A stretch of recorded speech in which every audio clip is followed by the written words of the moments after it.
Ladies and gentlemen, it might be hot out there. It might be heavy. It might be humid, hazy, you name it.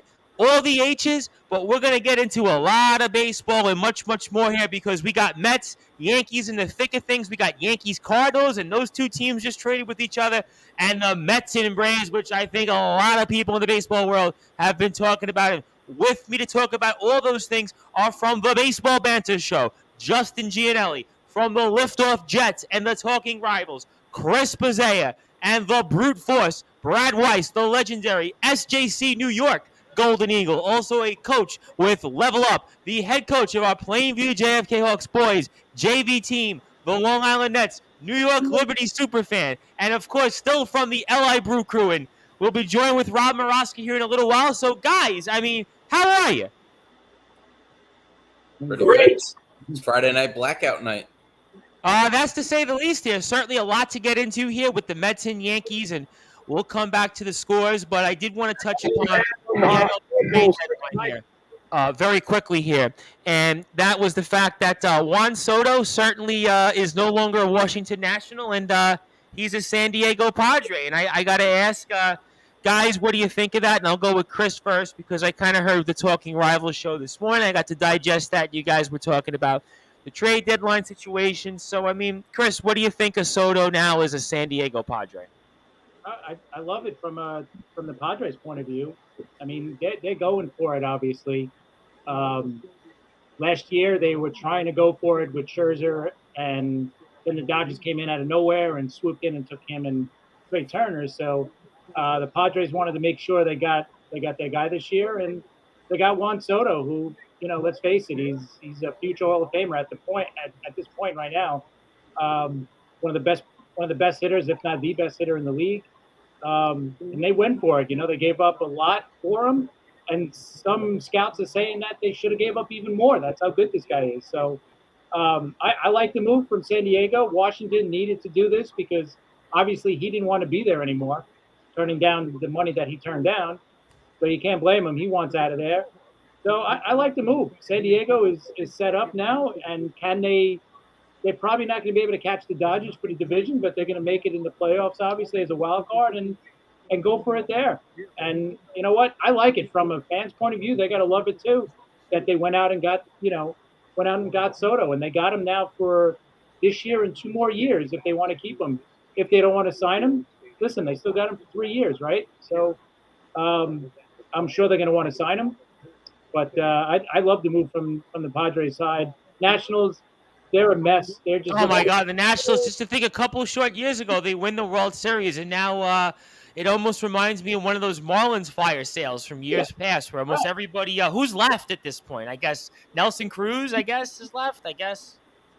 Yeah, if that, he'll be gone probably after this year. So yeah, he definitely will. He always changes teams, so he'll definitely be gone. He doesn't have much left, but I love the Padres move. Will this, put them over the top of the Dodgers in the playoffs or the Mets? I don't know, but we'll see. I don't know if they have the pitching that could go against the Mets. They played well against the Mets, though, this year. I would remind our Met fans here that they have played well against them. That is true. They were 4-2. But Mets have a lot more confidence now than they did just a short time ago. So. Well, we'll certainly be getting into that for sure. But yes, I see it, the brute force. I'm going to be reminded about that till I'm dead and buried in the grave, for sure. For sure. I'm going to be reminded about that, and we'll get to that in a little while. But I did want to talk about Soto and get a little bit of a recap on the trade deadline because we didn't get a chance to do that here formally on Sportswire Radio. And Justin, obviously, good to be with you once again. And thoughts on Juan Soto and the San Diego Padres? Yeah, I mean, this makes them incredibly better. And, we still haven't seen Fernando Tatis yet. He's set to start a rehab assignment soon, so look out. That lineup is about to get even scarier. They're going to be put in the unfortunate situation of the wild card. They're going to probably have to face the Atlanta Braves, or the Mets. Let's just say for some reason the Mets do lose the division. I do feel good that the Mets win this division and that the Braves would be the top wild card. But that would mean that they're stuck in a wild card situation, and the winner of that wild card would play the LA Dodgers. See, the Mets have the fortunes. If the Mets win the division, the Mets are going to have the fortunes of being the number 2 seed, where you're going to play either the last wild card or the third division winner. So they would only have to play one of Padres, Dodgers, Braves to get to the World Series, which would be huge for the Mets. And so for San Diego, they're put in a bad position. And here's a quick stat right here. The Dodgers right now are on pace for 111 victories. Now, we'll see if they keep it up. But let's just say they go 28 and 29 the rest of the way. That puts the Dodgers at 162. The Padres would have to go 39 and 14 to catch them. And they still have games left in hand with each other. They're playing this weekend. They start a 3-game set this weekend. But if the Dodgers continue on their current pace, San Diego has to go 50 and 4. I mean, you'd have to have a historic proportions. So as good as it makes this team, they're going to be in a little trouble having to be in that wild card game, and that's where it really becomes a crapshoot. And you're gonna have a great team be in the wild card, especially if it's Atlanta, and for some unforeseen reason it happens to be the Mets. They're gonna face a great team in the wild card. So it's gonna be tough, as good as they've gotten with that lineup. And hey, Brandon Drury looks like a good addition too so far. He's got primarily. Yeah, I'm expecting that Padres middle of the lineup once Tatis comes back of Machado, Soto, and Tatis. I mean, almost Murderers Row Pacific time zone version. Yeah, you're probably gonna have Tatis. Probably gonna have Tatis bat 2, Soto bat 3, Machado bat 4, and away you go. They're going to have a lot of pressure to keep Soto if that's the case, because I think about that lineup, and those guys are still very much in the prime. I don't know if we're going to be able to keep them. They got 2.5 years now. You already are on the hook for this 340 or 440 million. I think 340 million. Tatis contract, the $300 million Machado contract that I think is in year 4 now. So there's still 6 years left of that. I don't know if they're realistically going to be able to keep them. They need to look at this 2.5 year window, 2022, 2023, 2024, as they better win a World Series, or else AJ Preller is going to be one of the biggest failing GMs in Major League Baseball. Oh, absolutely. I think this team and the acquisitions, you think about Darvish also, and obviously Musgrove. But the problem for them is the National League is stacked. The Braves are the defending world champions, and they're a great baseball team. The LA Dodgers are just an absolute machine. And it looks like the Mets are here to stay, and the Mets are having a great year. And, I fully expect under Steve Cohen's ownership that, year in and year out, this team could be one of the top teams in the National League. So it's going to be a very tough challenge for the San Diego Padres. But with that being said, the pressure is on them to win a title. Absolutely, no question about that. And I'll get to a couple of people, and I'll get to John Gonzalez of the Sports Authorities Group. Of course, he's got a lot to say. And also want to remind everybody, Rob Morosco will be with us around 10:30 or so we'll get his thoughts on things. But I want to make sure I give a shout-out to the reigning, defending interstate openweight champion of Wrestling Championship Entertainment, of course, in the great state of Wisconsin, of course, Milwaukee Brewers country, and that is Mr. James Marshall, or as some people will call him, Marshall over in WCE. He is their reigning world champion, so I want to make sure I give him a shout-out, and we'll be speaking with him Wednesday night live with some of the guys, including Sean Jovi, Craven Range, and Nicholas Crenson, so I'm excited about that. He says, just popping to say hi before I head back to work. Keep doing what you do. Yes, thank you. And everybody can follow Wrestling Championship Entertainment on Facebook, also WCEHeat.com. Also go to the YouTube page for Wrestling Championship Entertainment for last week's show, Red, White, and Bruised, where James Marshall retained his championship along with Craven Rage. He's become a frequent Craven guest here for us. But let me get to Mr. Gonzalez before I get to the Brew Force, Brad Weiss, because he has something to say, as always, to the Brew Force. And first of all, he says, looks like Brute went shopping again at Walmart. Love the Mets outfit. Yeah, did you go to Walmart, by the way? Was it Walmart where you got this? Where did you get it? No, I did not get this at Walmart, John Gonzalez. First of all, I don't know why you think I shopped there. I haven't been there in like 3 years, John Gonzalez. I don't know what you're talking about. Well, where did you get it, though? I'd like to know. I mean, now that John Gonzalez Oh, I got this jersey for years. The DeGrom jersey. I got it online, and this happens online too. So Walmart, no, I don't shop at Walmart. They don't have my size at Walmart. Wait a minute. Slow down a second. Bruce Force was started at the Uniondale Walmart. I was gonna say, because I think I'll put John Gonzalez in this one here. Slow down a second. I know you're big. I've been with you. I've sat next to you at a basketball game. I'm sure we'll be at another game again. We'll be at SJC games. I get all that. But you're not like 7 foot. I mean, I interview wrestlers who are taller than you. You really telling me that you're like the extra large? I mean, you're big, but not that super duper big. You're telling me that Walmart of all places doesn't have the Brute Force Bradley Weiss's size? That's correct. So, and they don't have this quality at Walmart. All right? I had an uncle. Well, I lived in Connecticut for a summer, right? And my uncle was like 6'3". He went to Walmart. He would shop regularly. They had his size. He was like 6'3". You're telling me they wouldn't have your size? Come on. Regardless, though, I don't shop at no Walmart. Let's put it that way. Come on. Really? All right. Well, be that as it may, and I want to get back to Mr. Gonzalez. He got a couple of different things. He says that you wore that outfit in Little League. Well, you ain't that young. I mean, so that I have to say I disagree with. But he says also doing a great job with the wrestling. Yes, thank you, John, for sharing all that stuff. I really appreciate it. I know we've got some wrestlers join the Sports Authorities group, but John has a message directly for the Brute Force. He says, good evening, gentlemen, and the Brute Force. Mets screwed up at the trade deadline. I'm going to tell you why with the question mark. So, I mean, the Brute Force, do you think the Mets screwed up at the trade deadline? I was going to ask you about Juan Soto, but John Gonzalez wants to directly ask about the Mets and the trade deadline. So, what do you think there, the Brute Force? I can tell you guys. Yeah, so I'll address this question. Obviously, initially, everybody thought they screwed up at the deadline because they didn't do a lot.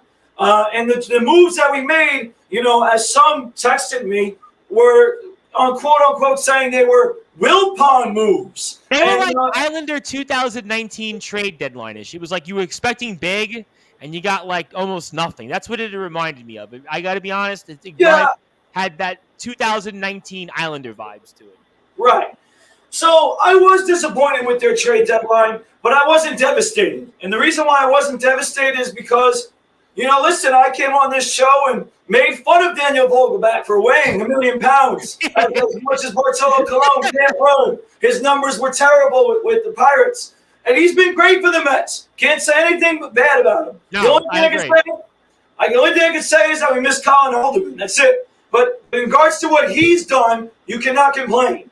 Darren Ruff. Now, with Darren Ruff, he did get a big hit tonight so far. But what I will say is the Mets definitely gave too many pieces to San Francisco for Darren Ruff. He's not that good where he should be giving four, J.D. Davis and 3 prospects, 4 players for Darren Ruff. He's not that type of player, but what I will say is we have to give him a chance before we start ridiculing him. If he comes in and he hits, everybody will forget about it. But at the same time, I mean, his numbers weren't better than J.D. Davis's numbers. So for me, unless he proves it, right now that's not a good trade. And then the fact that you did not get a left-handed reliever, that is bad. Like, considering who we talked about that last week on the show. Yeah, I agree with you on that one. I've been saying that for weeks. You can't go out without a lefty. Are you going to trust Joely Rodriguez? No. All right. Well, Ernest Dove was on Twitter. Do you see Ernest Dove on Twitter going, he's been okay. Look at the numbers, though.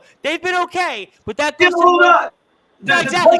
The eye test says he sucks. The eye test says, Ernest, I love you. The real question, though, is if you can trust him. And clearly, looking at Buck Showalter and where he pitched tonight in a game in which we're losing, that's really only when he pitches. That shows you that he doesn't have confidence in him. Last week, I think, right? Was it against the Nationals? Was it one of the series we pitched him, and it was like we were up like a bunch of runs. We threw him in there, I'm pretty sure. He does not pitch in close games that we're winning. So clearly, the word is behind me. I'm Mr. Confident. I can tell you that the Mets are not confident in Joely Rodriguez. Okay? And the guy, and listen, this is what we all think is probably happening now. The first thing I want to credit Billy Epler for is that he did not give the big names away. And I know that a lot of people were trying to force his hand. Yep, Vientos, Mauricio, yep. Right, Vientos was all over it. I mean, Mauricio is the only guy I would have been okay with, just because we have that position already solidified. Alvarez, yep. So it's not really like if we lose Mauricio, we're going to have nightmares. We still have Lindor for many more years, so we don't have to worry about that. But everybody We're else, gonna have Lindor. We're definitely having Lindor. Nobody's taking that contract. oh, and I'm happy to have Lindor because the way he's playing, I'm very happy with the way he's playing. But ultimately, not getting a lefty, overpaying for Darren Ruff, there's still a lot to see. But I think the Mets, as we'll talk about a little bit more later, Tom Bryce, are going to heavily rely on their starters who are going to go into the bullpen, like Peterson, McGill, Williams. This is what they think is going to help the bullpen, is the starters being bullpen. They're going to go the Gesselman and Lugo like 2016-ish, 17, 18. That's what they're going to go into that. You definitely see, like you said, Peterson kind of almost being a Robert Gesellman type and, pitching and couple innings here, couple innings there. So, yeah, I definitely agree with you on that. Let me get to a couple of other comments in here. And also, first, let me go back to the head coach of our Five-Town Sound men's and women's soccer teams, Coach Jason Facina, as the boys get ready for camp next week. And they definitely better get to camp because every time I see up on Facebook, Coach is at a beach somewhere. Coach is with this person and that person at a beach. So I think, Coach, it might be time to get on the soccer field. And we look forward to talking about the team here very shortly on Sportswire Radio. So I'm excited about that. Looking forward to going back into some college sports. And he says FTC soccer opens up camp this week. Love the baseball banter. Justin's show, Baseball Banter, and Brad love the passion. So, of course, Coach, we love Coach on here, and Coach, great stuff. And Coach, I think, was he at a Sesame Street? Was it the Sesame Street or Disneyland or something like that? Sesame Street. He was wearing Sesame Street, yeah. Oh, you've been there? I have as a young kid. Great place. Never forget. Great place. I will say one of my favorite characters as a young kid was the Cookie Monster. So Sesame Street always has a special place in my heart. I would have never guessed that, but I will certainly let us know that we will hear that on Sportswire Radio. Make sure we post that one on Instagram. Also want to give a shout out to my very good friend, Mr. Joseph Bostrom. Joseph G. Bostrom, of course. Very dear friend, Joey Bostrom, for 100 years, a good friend of mine. He says, watching the show with my friend and watching the Mets and Yankees, great stuff. And I know he's not watched it with my brother because my brother's watching the Yankee game, and Joey Bostrom is watching both games. So that's a shout out to Mr. Joey Bostrom. And John Gonzalez has got a bunch of comments, so let me get to those here first. He says, David Robertson for the 28th rated Phillies prospect, ? So, and he also says here, Michael Givens, seriously. Yeah, I heard a couple of people, I think, in the Sportswire group mention that. And Darren Ruff's 36 years old. He isn't better than J.D. Davis. Brute is on point. I'm going to shut you guys down right now. He is a lot better than J.D. Davis. All right, let me spit some numbers. You tell me and why. This actually includes his home run the other day against Clayton Kershaw for J.D. Davis. J.D. Davis this season against left-handed pitching is batting. Where'd it go? No, this is the wrong one. That's Darren Ruff's stats. J.D. Davis is batting .232 with a .697 OPS with 3 home runs and 11 RBIs. Darren Ruff is batting .252 against lefties with an .886 OPS, 9 home runs, 24 RBIs. You're going to add a couple RBIs in today. The OPS is not bad. A significantly higher OPS against left-handed pitching. I'll take Darren Ruff over J.D. Davis any day of the week. Did they overpay for him? Yes, they did. That was not great. I mean, you're given 2 low-level lottery tickets in the prospects. And then you're giving away Thomas Zapucki. They can have Thomas Zapucki. Nobody needs. Yeah, I've been talking about him on Sports. That wasn't my issue with the trade, Justin. Zapucki, yeah, exactly. But the 2 other young prospects are actually. I think it was an overpay, but you know what? I'm happy to have Ruff on the team. Vogelbach's been good for this team. Tyler Naquin's off to a good start too. I am disappointed in how they handled the bullpen. Definitely missed out on a lefty. And to John's comment about the 28th rated prospect, Ben Brown, I think he was like 24th actually. Every system is different. And clearly the Cubs valued Ben Brown and they didn't value a pitcher within that tier of Met prospects without the Mets having to overpay for David Robertson. So every system kind of runs a little bit differently. I actually had no issue with the Michael Givens deal. With the Cubs, he had a 2.60 ERA. Yeah, the numbers were Having good. a I mean, the solid numbers season, were good. it had some good numbers. But overall, I wish they would have gotten a lefty. Wish they would have done a little bit more. But then again, what lefty was traded? The Arizona didn't trade Joe Mantiply. Andrew Chafin wasn't traded from the Detroit Tigers. I don't think any lefty reliever got moved at this deadline. So it's kind of hard to say what the actual market was if no lefty reliever was moved. All right, those are some fair points here, and I have somebody from the Great Lakes Hospital that says hi-oh. I don't know. Anybody from the Great Lakes Hospital, or is that maybe related to Wrestling Championship Entertainment, the Great Lakes? I don't know. But Coach Vicina wants to remind me that Sesame Street is a great place. Sesame Place, great place to bring the kids. Had to have some family time before the season gets along. No, listen, I'm not saying Sesame Place is a bad place at all. I'm just repeating where I saw you on Facebook. That's all. So, and he says here, Naquan, a backup outfielder. Seriously, they let Razel Iglesias go to Atlanta. They didn't even try to get Josh Hader. And then he also goes on here. As for you, Chris, which I was actually going to get to, thank you very much, John Gonzalez, for that. Jordan Montgomery for Harrison Bader. Really? Where is he going to play? Talk to me about your thoughts now. Let's go to the Yankees. The Yankees did make some big moves here. Obviously, Frankie Montas and Jordan Montgomery for Harrison Bader, a Gold Glove winner, and certainly we're seeing these teams face off with each other right now. So give me your thoughts on the Yankees' deadline moves. I definitely like all the moves they made going up. This is the one that, it was a head scratcher at first, but it makes sense because this move was made for October and even next year too. Montgomery is not going to get a start in the postseason, right? Unless there's an injury or two, he's not going to get a start in the postseason. So he's not going to make any kind of impact in the postseason because he's probably not even going to be on the roster. Bader is probably going to be our starting center fielder. And if you put him in center field, as long as he's healthy, that's the other thing. He's in a walking boot right now, but let's hope he gets back by, the postseason. But if you put him in center and you move Judge back to right and you got Benintendi in left, that's probably one of the better fielding outfields in baseball right now. Absolutely. So I like the move. And Bader is going to make an impact one way or the other. Even if he doesn't start, he's going to be a late game replacement, defensive replacement. He's going to be a pinch runner. So he's going to do something, is my point. Montgomery's not going to do anything. And even going forward next year, whether we re-sign Judge or not, that's a whole other issue. We still need a center fielder. You can't keep running Judge out in center field every game. So we still need a center fielder. And Hicks is done. Physically, he can't handle center field. So they needed a center fielder. So I do get the trade. The part I don't get is getting rid of Montgomery when we're paper thin at starting pitching. And with all the trades that we made, we got rid of about 2 or 3 guys that could have possibly helped us right now. Like J.P. Sears was traded away. Not that I'm saying he wasn't worth the move, but it would be nice to still have that depth in AAA in case someone does get hurt or Sevy doesn't come back.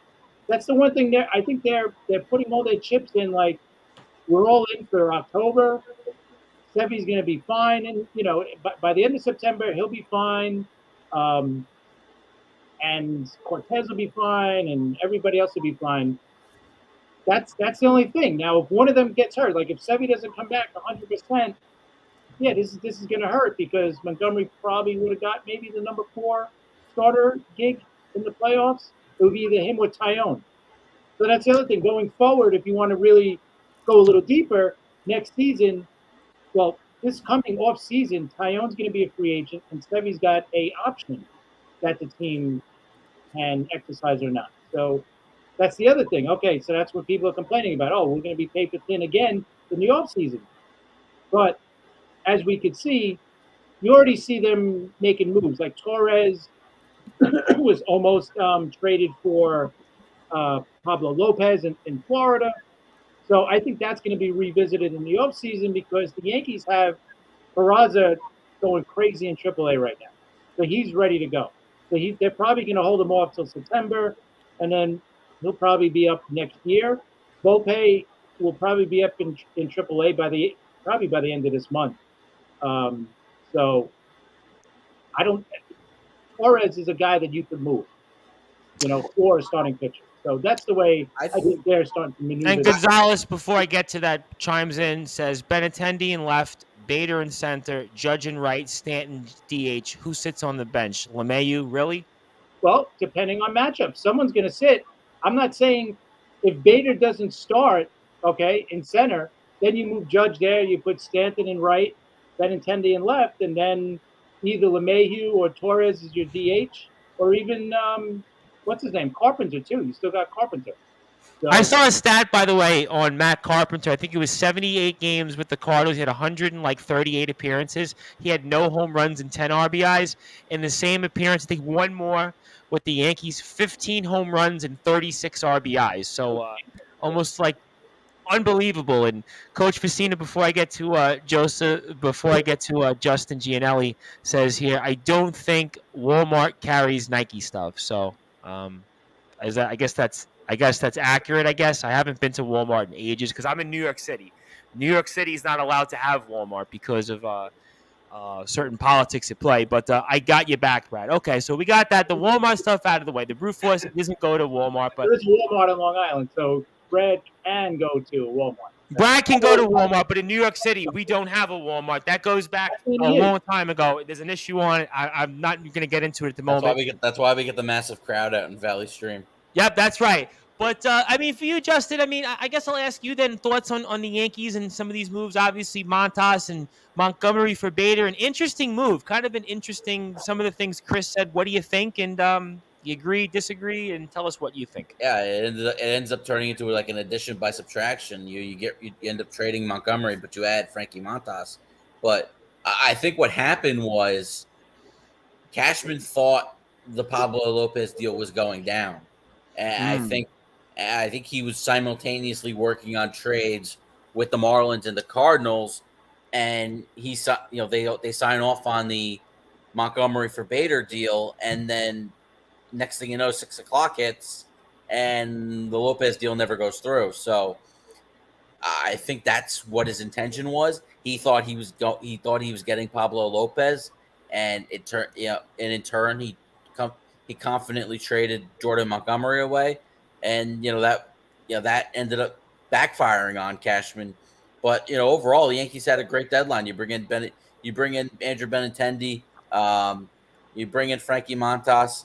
After not being able to get Luis Castillo, obviously we broke that trade last Friday night when we went to the Mariners. But look, Frankie Montas has to step up because the Yankees have a big issue right now. They don't have an ace. Garrett Cole has some big time issues right now. He's had a weird season. Like he's had numbers, he's had runs where he looks like he is that ace, and then lately and early in the season, he's had his issues, and Montas is going to have to step up. Right now, especially after what happened last year in Boston. Can you really trust Cole at the top of the rotation? I don't know if I can. You can't be getting, we saw it tonight, and I tweeted out, and I know Taijuan Walker's not our ace, but I said you can't have this kind of start in a big series. The series against Seattle was a big series. Seattle's a big time team now. They're gunning for their first postseason appearance in 21 years.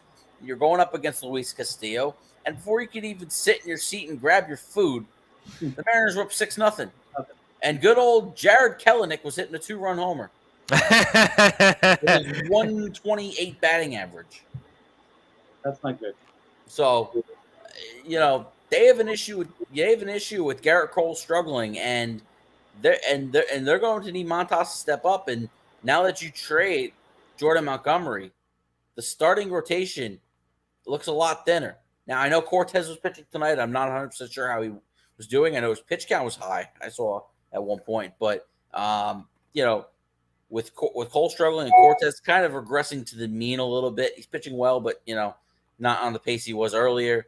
Severino's out till mid-September because they put him on the 60-day IL. They're going to have to figure this out. They're going to kind of have to, and it's good that they got this big lead. I think it's now 10.5 over the Blue Jays.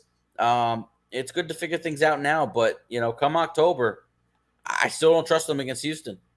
Well, I think it's all about October for the Yankees. I know they're 12 and Absolutely. 15 the last 27 games, but to me, it don't matter. They're going to make the postseason. They're going to win the division. I mean, at the end of the day, the Yankees, listen, realistically, they weren't going to win 116 games or 117 games. It don't make a difference. We've talked about it in the past. The Mariners won all those games. Joey Bostrom reminded it of us, and other people didn't.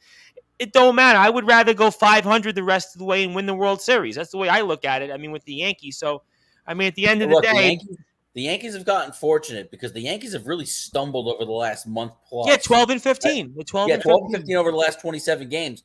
And the Mets didn't even have a stretch that bad. And look how much the Braves closed the division. It got all the way down to a half a game. The Blue Jays haven't put that much pressure. They've gained a couple of games, and now it's 10.5. I think the most was the Yankees were 14.5, I want to say. 14 or 15, maybe. 12.5 was their biggest lead in the division, but they were 14.5 over Toronto. Yeah, Toronto exactly. That was my point. A couple of teams, and now 10.5 back. But they haven't had the pressure put on them like the Mets have, and that's why this 5-game series is so crucial. And, by winning last night, they're now up 4.5 games, and they're kind of just giving themselves a little bit of breathing room. But that's the luxury the Yankees have had, and it gives them the luxury to figure things out going into October over the next couple of months. And before I get to the Brute Force, who is back with us once again, I want to get to a few more John Gonzalez comments, kind of summarizing our thoughts here. He says Carpenter is torn the cover off the ball. Yeah, I mean, no home runs and 10 RBIs his last 138 plate appearances with the Cardinals, and practically the same with the Yankees, 15 home runs and 36 RBIs. I mean, I don't think I've ever seen anything like it. And he also says, there you go, there's a Walmart in Long Island. And Carlos Arturo Chavez is with us. Obviously, he's a good friend from our friends over at the Northeast Streaming Sports Channel, which I have to be honest, I don't use them at this point anymore. I mean, I'm not going to pay $20 a month. Sorry, Linda and Mac McGrath, just a waste of my money and time, but I wish you guys all the best. And John Gonzalez chimes in, you don't trade decent left-handed starting pitching. The Cardinals won that trade, but I think Jason is right. It backfired on Cash. Okay, so healthy for the playoffs, then the Yankees have won that trade because this trade was made for October. And it wasn't made with, all right, we're getting Pablo Lopez, we're good. That had nothing to do with it. It was a separate move. So this move was made for October, right? That's it. And Montgomery is not helping them in October. He wasn't pitching. Listen, they are taking a chance, like you said, with Sevy. Sevy has to come back healthy. If he doesn't come back healthy, this might backfire, right? Because then you're going to have Cortez making the number 3 start in the play, right? Instead of being a number 4 starter or coming out of the bullpen type of guy.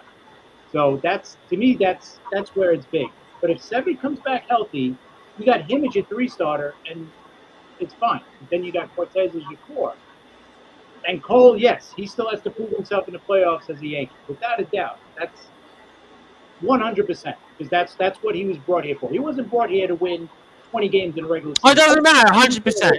Garrett Cole was here for the Yankees to get into the World Series for the first time since 2009 and win. I completely agree with you. Listen, guys like Cole and Stanton, they're judged on their postseason performance. I completely agree with you on that. Because Houston is there, just like you guys with the Braves, right? We could go on. Yankees had it over with the Red Sox until 2004, and then that changed. But Houston is our stumbling block. I don't care any of the I am in full agreement. I've talked about that here myself personally. And before I get to the Brute Force, Brad Weiss, Joey Bostrom says, I really hope Seattle can make the playoffs. Them taking 2 out of 3 against the Yankees was huge for them. Carlos Arturo Chavez says, it's amazing that the Blue Jays are not better. Yeah, we spoke about that. And John Gonzalez says the Mets would have had J.D. Martinez, but the Bo Sox wanted Vientos, whom I do like. I did have a hard time trading Alvarez, Vientos, and Beatty, along with Mauricio. I would deal, though. Okay, so great stuff there. Brute Force, I know we'll come to the Mets in a little bit, but we were talking the Yankees. And what was your impression, Mr. Brute Force? I guess he froze. So the Brute Force, Brad Weiss here, has done the usual. What was the Jay Giles in the centerfold song? Was it Freeze Frame? That's the Brute Force. He's the Freeze Frame. Honestly, I had a hard time dealing Mauricio, especially in a rental move for J.D. Martinez. Everyone wants to say he's blocked because of Francisco Lindor. Let's remember this. he doesn't have to stay at shortstop. What if he can? What if in the next couple of years they move him over to second base or third base? Eduardo Escobar's not signed long term. They really, I know that they got Brett Beatty, so probably not third base. But you look at second base, you got a versatile guy like Jeff McNeil who can play the outfield as well. Mark Canna's not really signed to a long term deal, and I know they want to keep McNeil around. So Mauricio could become our second baseman. So I mean, just because he's a shortstop does not mean he's blocked. If they feel that they can put him in another position, and we'll see what happens by the time he gets to AAA. I think if I'm not mistaken, I saw he had his 20th home run of the year tonight in AA. And, at some point, his time's going to come where he's going to go play for Syracuse. He's going to get even closer to the big leagues. And that's when the organization could make a decision. We might want to try him in the outfield. We might want to try him at second base. So just because he's a shortstop does not mean he's useless to the Mets. And Vientos going into today, 19 home runs, 54 RBIs, and a 520 slugging with an 8. And he's become a strict DH/first baseman. They've kind of stopped playing him at third base because of the rise of Brett Beatty. Yeah, it's interesting. It's interesting with him, obviously, because he kind of all of a sudden morphed into a big-time power guy in the minor leagues. And Martinez going to be 35 this year. You can handle second. You can handle third. You can handle the outfield. So, yeah, just being at short, like you said, they can move. Yep. With that, all right, the brute force Brad Weiss. I hope I got you. I had joked that there was a song called Centerfold from J.G. Giles in the band, and I thought that might have been you for a minute. But, I mean, we'll get to the Mets, but we're talking about the Yankees, and I'm sure you heard some. What did you think about the Yankees' moves during the deadline? I thought they did well. I really thought they did well. And I want to start with the one that no one's talking about. I mean, Chris, you got rid of Joey Gallo. You did it. The man is not on the roster anymore. I mean, that's amazing in itself. I mean, he gets a new chance with the Dodgers. Of course, Chris had to be laughing when he saw him get an opposite field single in his first at bat. I mean, when did he ever do that for the Yankees? But listen, you got rid of him. That's number one. Number two, even though you lost out on Castillo, you still get a good, solid starter from Oakland in Montas. So you still find that to capitalize there. You also get a bullpen arm as well. And then, you Benintendi included in this, obviously. You also get another nice outfielder who can really play defense. And yes, I understand the backlash that the trade could get because you gave up Jordan Montgomery. But I do kind of see in the same light of Chris Pizzella. This is a move. This is not about the regular season. The Yankees already have the best record in the American League. They're going to finish one of the top two teams. This is not about beating the Twins or the Mariners. They're going to do that anyway. Okay, we already know they're going to do that. Okay, so listen, it's all about when it matters. And when it matters, like Chris said, it's going to be against the Houston Astros. Okay, that's when it matters. That's what you're preparing for. And ultimately, as much as we don't want to admit it, okay, defense wins championships too. Okay, and if the Yankees cannot make the plays in the outfield, okay, that's going to be a problem. And, when you have Hicks out there, and even Judge, even though he's a good outfielder, that's not his primary position. You want him in right field. So, in the end, I'm not as upset. I do think it's still a decent trade for the Yankees. And Jordan Montgomery, yeah, nice young pitcher. But in the end, I think the Yankees move were great. I think the worst move on the trade deadline for the Yankees was Juan Soto going to San Diego, as we started the show with. That was the worst trade for the Yankees. Wait, tell me why. Tell me why, because I'm curious about this. Why is this the worst for the Yankees? You tell me why. Because of what me and Chris have religiously said on this show, and there's a good chance. I mean, listen, the Yankees have to feel cornered in right now to keep Aaron Judge. I mean, they have no choice. If they don't get Aaron Judge... I thought about that 2 days ago. It's funny you said that. That's exactly what I thought about. And they're cornered because if they don't get Aaron Judge, they don't have Juan Soto anymore as the backup option. So who is it? Like, who is it now? But what I will say with that is this. The Yankees will still find a way. They will still find a way to get someone to play right field, and they'll still have a great team. I'm not doubting that. But I am saying that, you always want, and again, the Yankees don't need one, but you would want to have a face of a franchise, even though the Yankees, again, are not the team that needs one.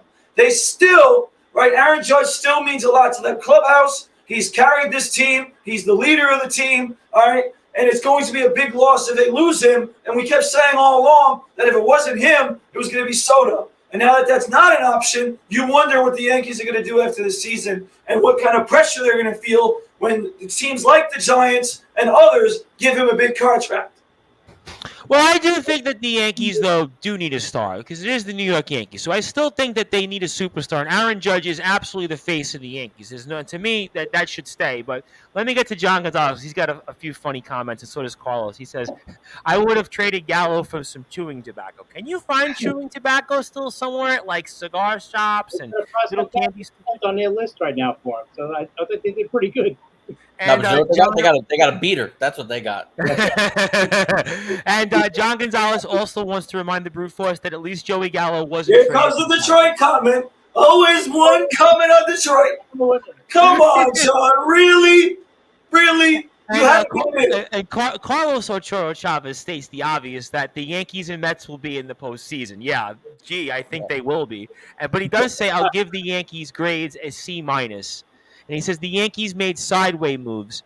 This team cannot beat the Astros with this updated roster. I mean, would you give them a C- on the deadline? I feel like that's a little harsh. I think they got a B at least. At least a B. I go B+. Yeah. I was going to say B+. And Joey Bostrom's got a great line, by the way, about Joey Gallo. And I know Joey Bostrom, and I know he would do this. I would have traded Gallo for a 6-pack of beer because Joey Bostrom would have probably wanted the 6-pack of beer for Gallo. No, even 6-pack. Even a 6-pack is too much. That's true. Good point. That's a good point. Maybe a 40 ounce. I'm not going to say Yankees are going to beat the Astros because I haven't seen it yet, so they got to prove it. So forget that. I don't care who they could have got Soto, and I still wouldn't say they're going to beat the Astros. Right, so forget that. Yeah, because you know what? Not for nothing, Soto. Listen, he's on the Padres, and we've talked about how for the Padres, he doesn't make them necessarily the World Series winners. Right. So how can it be for the Yankees? Well, when you look at the Yankees, what they got a better starting pitcher than what they had. I agree. Frankie Montas, I think, was the next guy off the board. I agree. For the bullpen, that guy Effers from Chicago has got awesome arm, awesome numbers. And the guy from the A's is a former closer who they said, his outlining numbers is better than what he's pitching, whatever, all that stuff. But so they got 2 quality arms for their bullpen. They got a starting pitcher who's going to slot in as our number 2. And you add in Bader as well in center field along with Benintendi. Benintendi hasn't hit yet for us, but I'm sure he's going to start hitting. So I think they got at least what would you say a B+? I'm going to say at least that. Yeah, I go B+. I think that's pretty fair. I think a lot of it has to do with health for the Yankees. If they stay healthy, then I give them an easy A because then everything works. If Bader doesn't come back healthy, if he's not able to come back for October, if Sevy's not healthy by the end of the year, then it didn't work out too good. But I have no problems with the moves they made.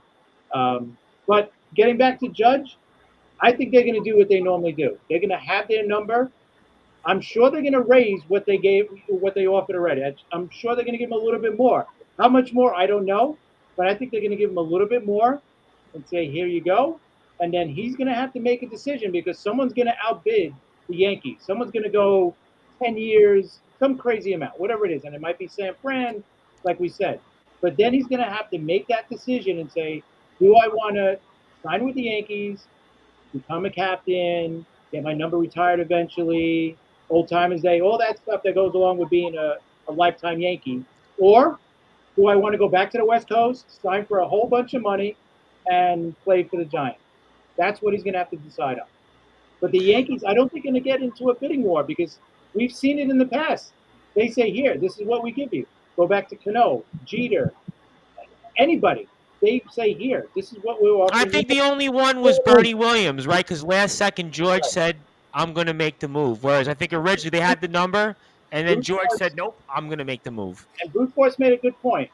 And this is where they might up their ante a little bit more, is because if he goes, let's say if he does, they don't have that one superstar on their team, right? Like, I know the Yankees sell themselves, right? Like a jersey, everybody says, well, he sells the 99 jerseys everywhere. Well, guess what? Whoever they bring in, they're going to start selling that jersey, right? Like, Judge is he's not the only guy that they've signed or that has become a superstar with the Yankees. Right. I mean, the Yankees are a different franchise, sure. The Yankees are they transcend. But they don't have like a veteran on that team that they used to have, where like Jeter was always there, Posada was always there. All these guys were always there. Now Yep.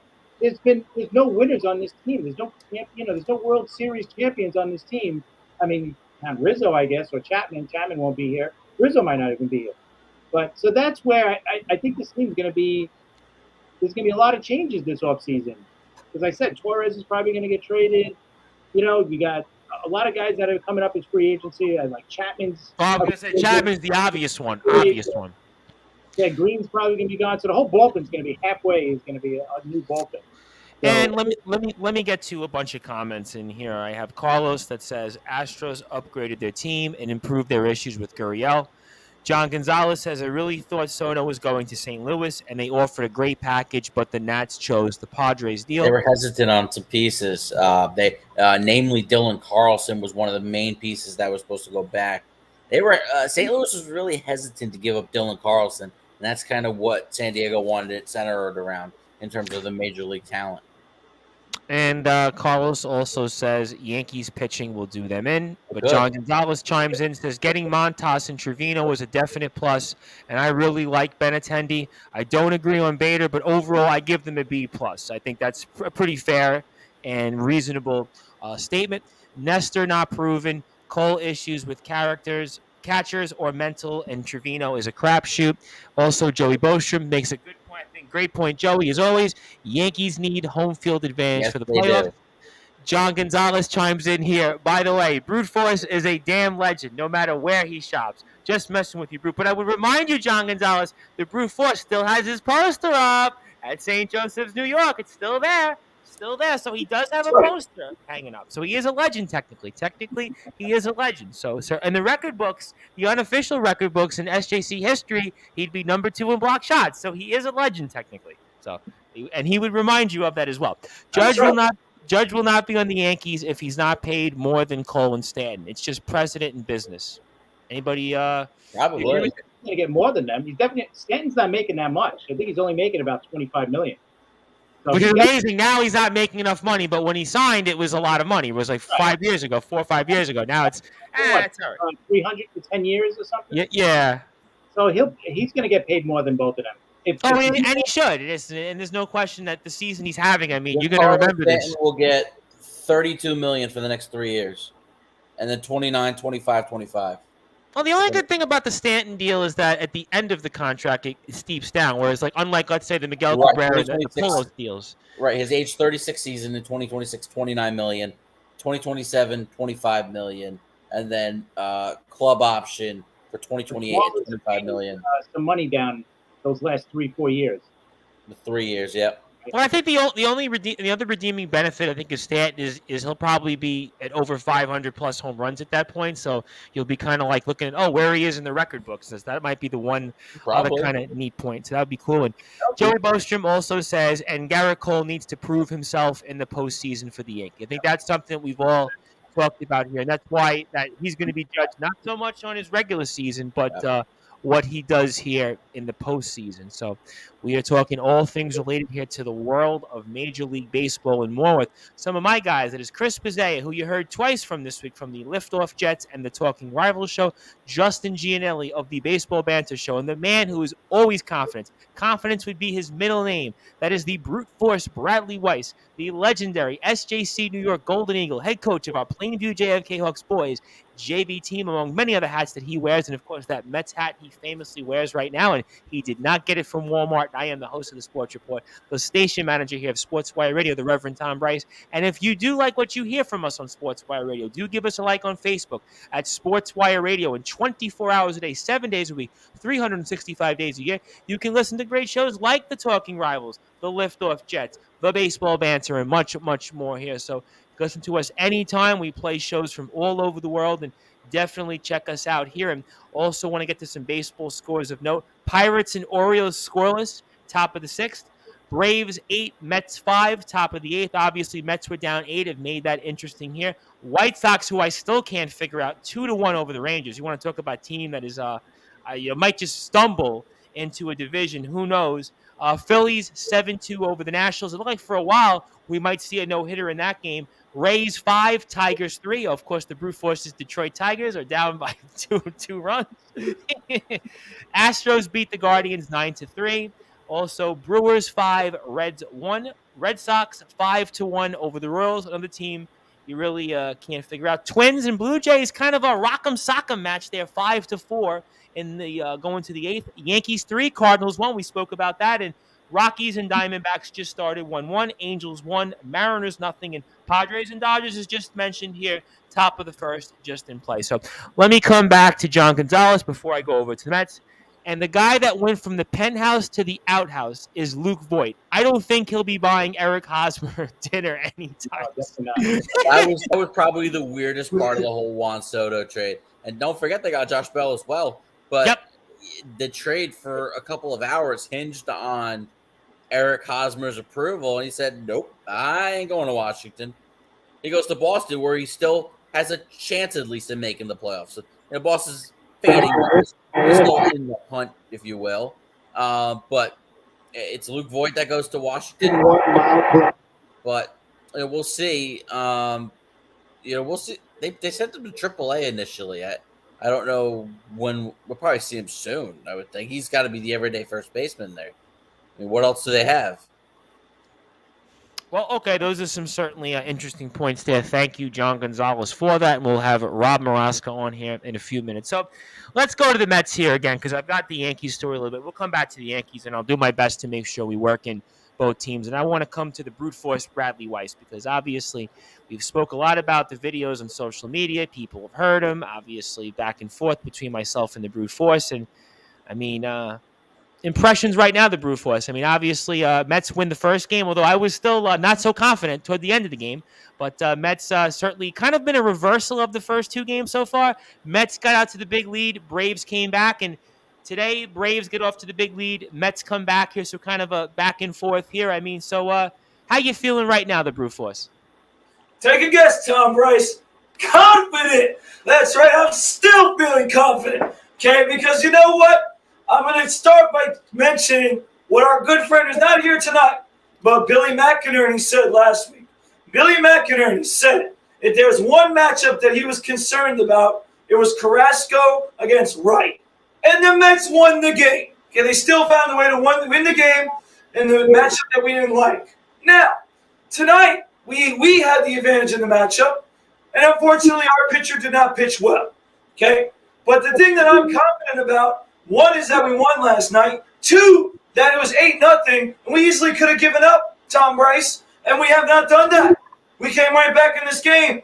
Honestly, if it wasn't for Joey Cora's very bad mistake early in the game where he had the runner come home and he got thrown out at home, this could be a tie game right now. I mean, he made a very bad decision considering Joey Cora has had a great year as the Mets third base coach. So that is hinging on that. But at the same time, Tom, why wouldn't I feel confident?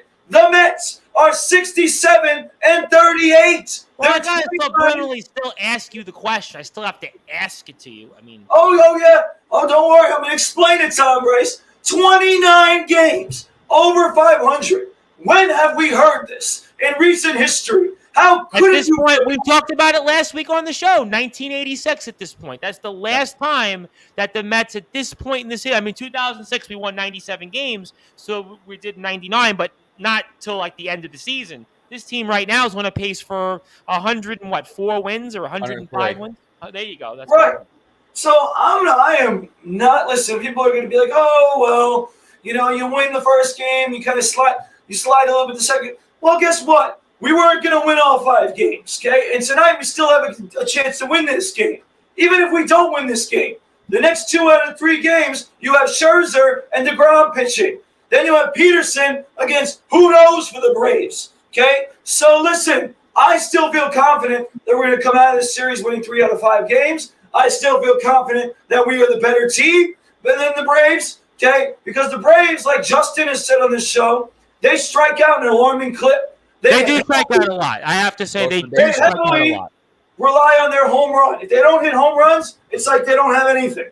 So, and we religiously, I don't have to say it over and over again, The reason why they're in this position is because they beat up on all the bad teams. When they see good teams, they haven't done anything. They have barely scratched the surface against good teams. So when they see a good team, it's almost like they panic and press Tom Bryce's panic button. Okay? So in the end, I'm extremely confident in the Mets. Tonight's loss, if we do lose, will not make me change that opinion. And yes, Tom Bryce, I will be there on Sunday. And I'm glad you brought that up because I was actually going to ask if you were going to be there this weekend because I'm sure Justin's going to be there. I was kind of wondering. I was wondering that because I posted it if anybody wanted to come with me Sunday. That's why I saw that. I saw that and I said, I'm going to the game. So I am excited. Okay, I'm still confident and I'm ready to see DeGoat take the mound on Sunday. Well, it was like old times. I got to tell you I'll tell you this. It was like old times when it came to the lack of run support for DeGrom, whatever you want to call him. I will tell you that much. Between him and Scherzer, it's almost the run support. It's almost like the Mets have like selective amnesia when their aces go on the mound. I just don't get it. Why is it that when your best aces are on the mound, that the Mets can't score any offense? Carlos Carrasco, they can score 100 runs for. Taijuan Walker, they can score 100 runs for. I mean, but for whatever reason, I don't get it. I just don't get it, the brute force. I would think that if I got my aces on the mound, I would just want to score like 17 runs, 18 runs, and just stick it to them. I just don't get it. Yeah, I mean, we talk about things that in the games are physical mistakes. This is just a mental thing with DeGrom. It's just every time DeGrom takes the mound, I think the hitters mentally think too much about what they can do. Too much pressure, you think, as an athlete like yourself? You think it's a mental thing. I think it's a mental thing that they just have trouble overcoming. Although I will say, even last season when DeGrom was pitching, the Mets had gotten better scoring runs for him. Yes, it's the first game that he comes back, they struggle to score. But don't let that make you think one game. Don't think because that's what's going to happen going forward. I'm still confident that this offense will manufacture runs and score for DeGrom. And they have scored for Scherzer in some games. Others not. But they've been pretty decent for winning Scherzer's games. He's 7-2, so they're still winning when he's on the mound. And Joey Bostrom says they didn't do anything for Walker tonight. True, but it's 8-5. They came. He let up 8 runs. I mean, he ruined the game himself. I mean, he was bad tonight. You know what? It was from the very beginning. I was like the first inning on. But the biggest W coming out of tonight's game is assuming that the Mets don't come back, and they might. They got a runner on second right now, with 2 outs. Unfortunately, they have a shot. Unfortunately, they haven't been able to move Nito over and get him in after the leadoff double. But the Braves have used 5 pitchers tonight, and are going to have to burn their biggest bullets. Like Kenley Jansen's going to have to pitch the 9th inning. Raiso Iglesias is pitching the 8th inning right now. In a game that was 8-0, the starter could not get through 5. He's had to burn. I think that was a big thing in this series, and I think that for the next 3 games, that is going to be a small doubleheader victory tomorrow. Now. Yep. We don't know the order, and I'm hoping that the 110 game has Max Scherzer because I'll be at the day game tomorrow. Okay. But tomorrow, in some order, it'll be Max Scherzer, David Peterson, and in some order, it'll be Max Fried and Jake Odorizzi making his Braves debut. So, one of the games could be a bullpen game with the unknowns of David Peterson and Jake Odorizzi. I was listening to something very quickly. We'll be joined with Rob Moroska in a second. And I was listening to the MLB guys talk about coverage during the Mets-Braves game that the Braves may stick because they got Odorizzi with a 6-man rotation. Do you guys see that? The Braves may be staying with that as a possibility right now? Not necessarily. I think that right now he's a filler. He could be a long reliever. What will be interesting to see is if they do deploy it, it's to kind of limit the innings of Spencer Strider because rookies are usually on a bit of an innings limit. So we'll see. I think Odorizzi will make multiple starts down the stretch. I just don't think he'll be deployed every time out. Okay, and let me get to John Gonzalez, who wants to throw in one more comment on Luke Voit before we get to Rob Moroska. Davey Martinez said Voit will be up with the Nats and playing first base every day. He will be under team control for 2 more years after the season. Yeah, absolutely. No question. I mean, look, he's going to get some at-bats. He's going to get a lot of opportunities. Yep. And he also reminds me, John Gonzalez, that Iglesias is throwing smoke right now. He's a major. I wouldn't really buy into Iglesias. Yes, he pitched well tonight. He wasn't having a great season for the Angels, and he's attached to a bad contract. So, you know what? Yeah. Good. If he Is John's point maybe in the fact that sometimes you see where guys get a change of scenery and all of a sudden it becomes like second coming almost, and they turn the Jets on. See. I mean, we'll see. He's deployed into the eighth inning role right now, and Jansen's going to be something interesting to watch because he's had the heart issues. Right. Obviously, right now he's healthy, and he'll take the mound in the ninth inning.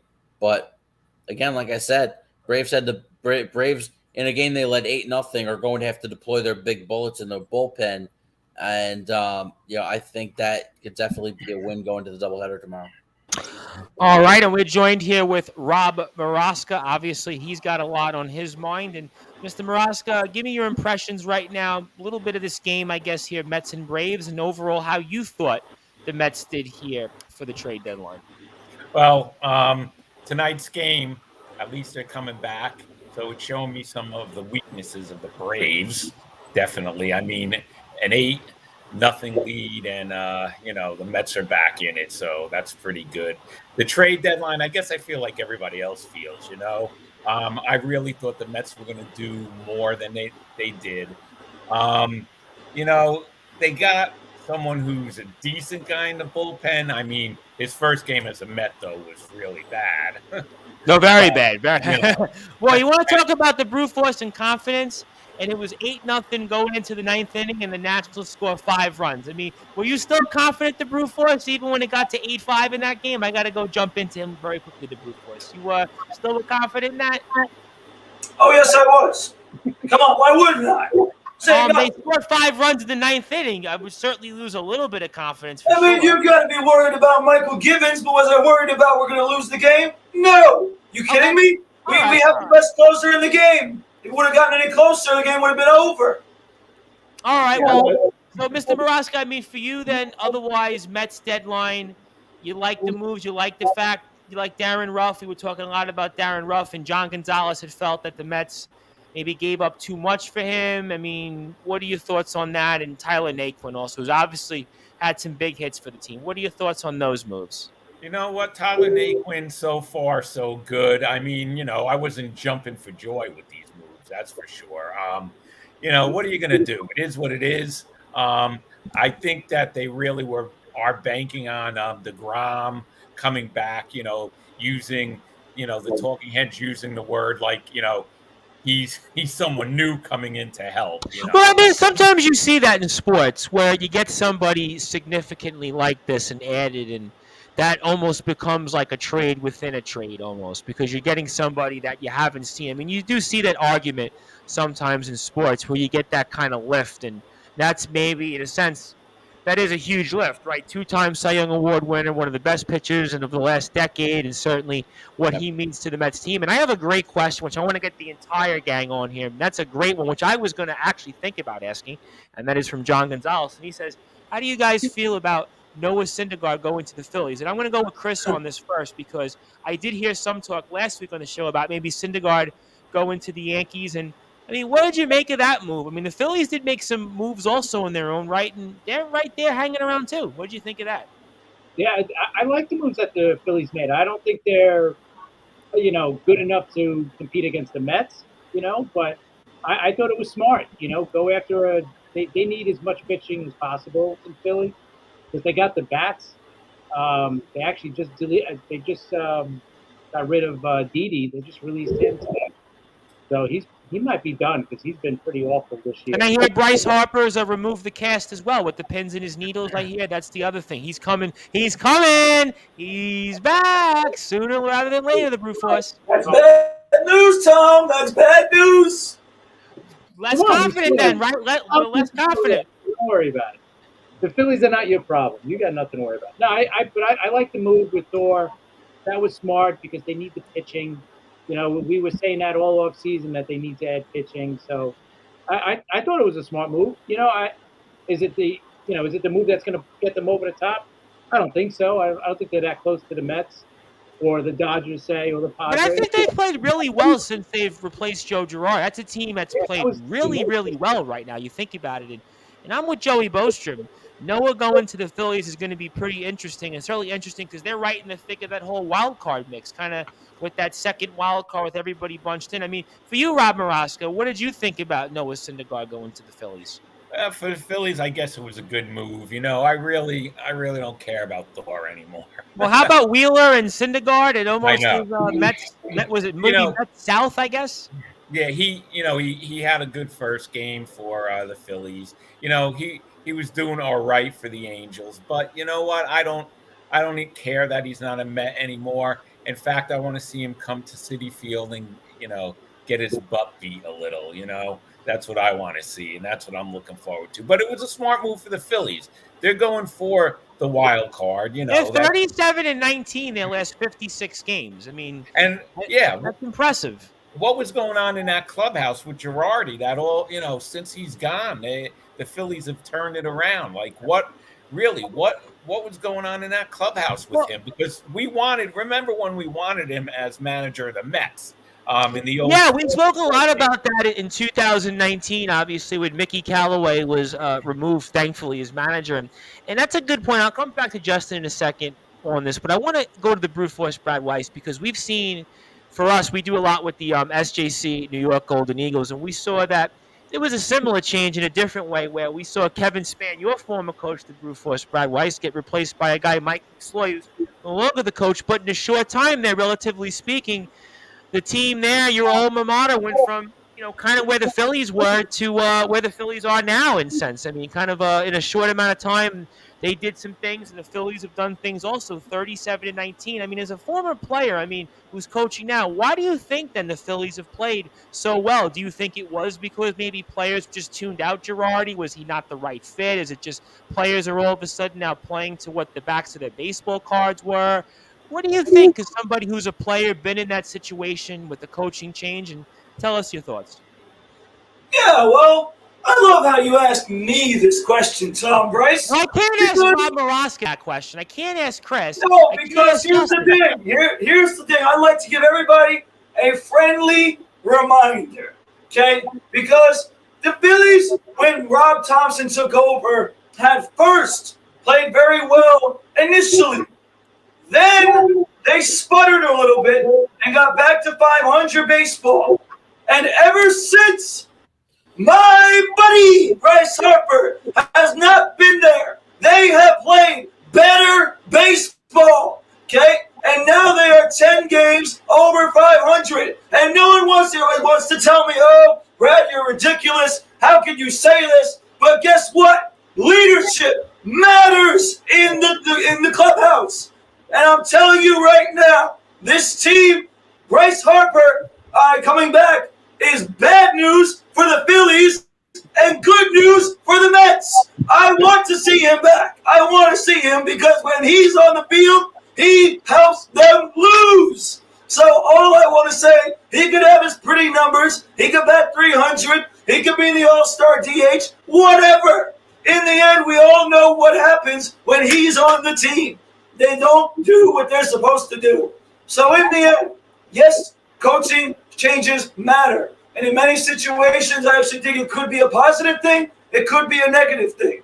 For the Phillies, it's definitely been a positive thing. But in this situation, I cannot tell you that is the only reason why the Phillies are playing better baseball, because they were inconsistent before Harper went on the IL. And I'm telling you right now, you might think I'm the craziest man alive, but I don't give a damn. In the end, Bryce Harper is a bad leader. I will say it until everyone hates me in Philadelphia. It is true, and you all know it, and that contract... Where are you going to Philadelphia, by the way? Are you planning to enter the state of Pennsylvania, and specifically Philadelphia, anytime soon? Because you do realize we have listeners out there. We have fans. We do. And I publicly came on this show and said with confidence that the Philly Fanatic is the worst mascot. You did that. I do remember you saying that. And I don't care what they say. And then we went on and talked about if we've been to that ballpark and shared experiences. So yes, I do remember that very well. That's right. So I'm not afraid. All right, I'm a New Yorker. I'm not afraid of those Philadelphia people. I know they're scary, but in the end, I'm telling you all the truth. You should want Bryce Harper to re-injure his arm because that might be your best chance to win a playoff series. But to tell me right now, listen, I actually like the Phillies' moves. Robertson and Syndergaard are positives for this team. But is that going to make them get past the mighty Mets, the Dodgers, even the Braves, even the Padres? No, they're still far behind because their pitching is not good enough. And their lineup, even though it's good, right, just like we talked about at times with other teams, especially the Braves too, They're streaky. I agree with you. They're a streaky lineup. You've got Schwarber right now, and then you've got Ray Lamuto, who's had an interesting year. Hoskins, but then it kind of like drops off a little bit. They're a good lineup, but a very streaky lineup, which you never know what you can make of. Another one that relies on the home runs. So, yep. You know, if you could keep them in the ballpark, right, they struggle. They definitely do. And let me get a few updates in here. And Joe Dell is with us, of course, the legendary Joe Dell is Sleepy Hollow. He also reminds, I guess, us of Noah against the Mets. And also 9-5 Braves now. Thank you, Joey Bostrom, for the update. By the way, Joey, what beach are you standing on? Is that South Beach, Joey, or is that Midland Beach that you're standing on top of? I just was curious about that because I know you live near both. John Gonzalez says dumping Didi was the right move. His skills have seriously diminished. Adding Thor and Robertson definitely helps them, and they have big bats. They could be trouble in the playoffs. For you, Justin, go ahead. Joe, I was going to ask you I don't trust Noah Syndergaard. I mean, he gave up 11 hits and 4 runs in his debut. He did. It was a bad outing. He gets credit for a complete game because the game was rain shortened.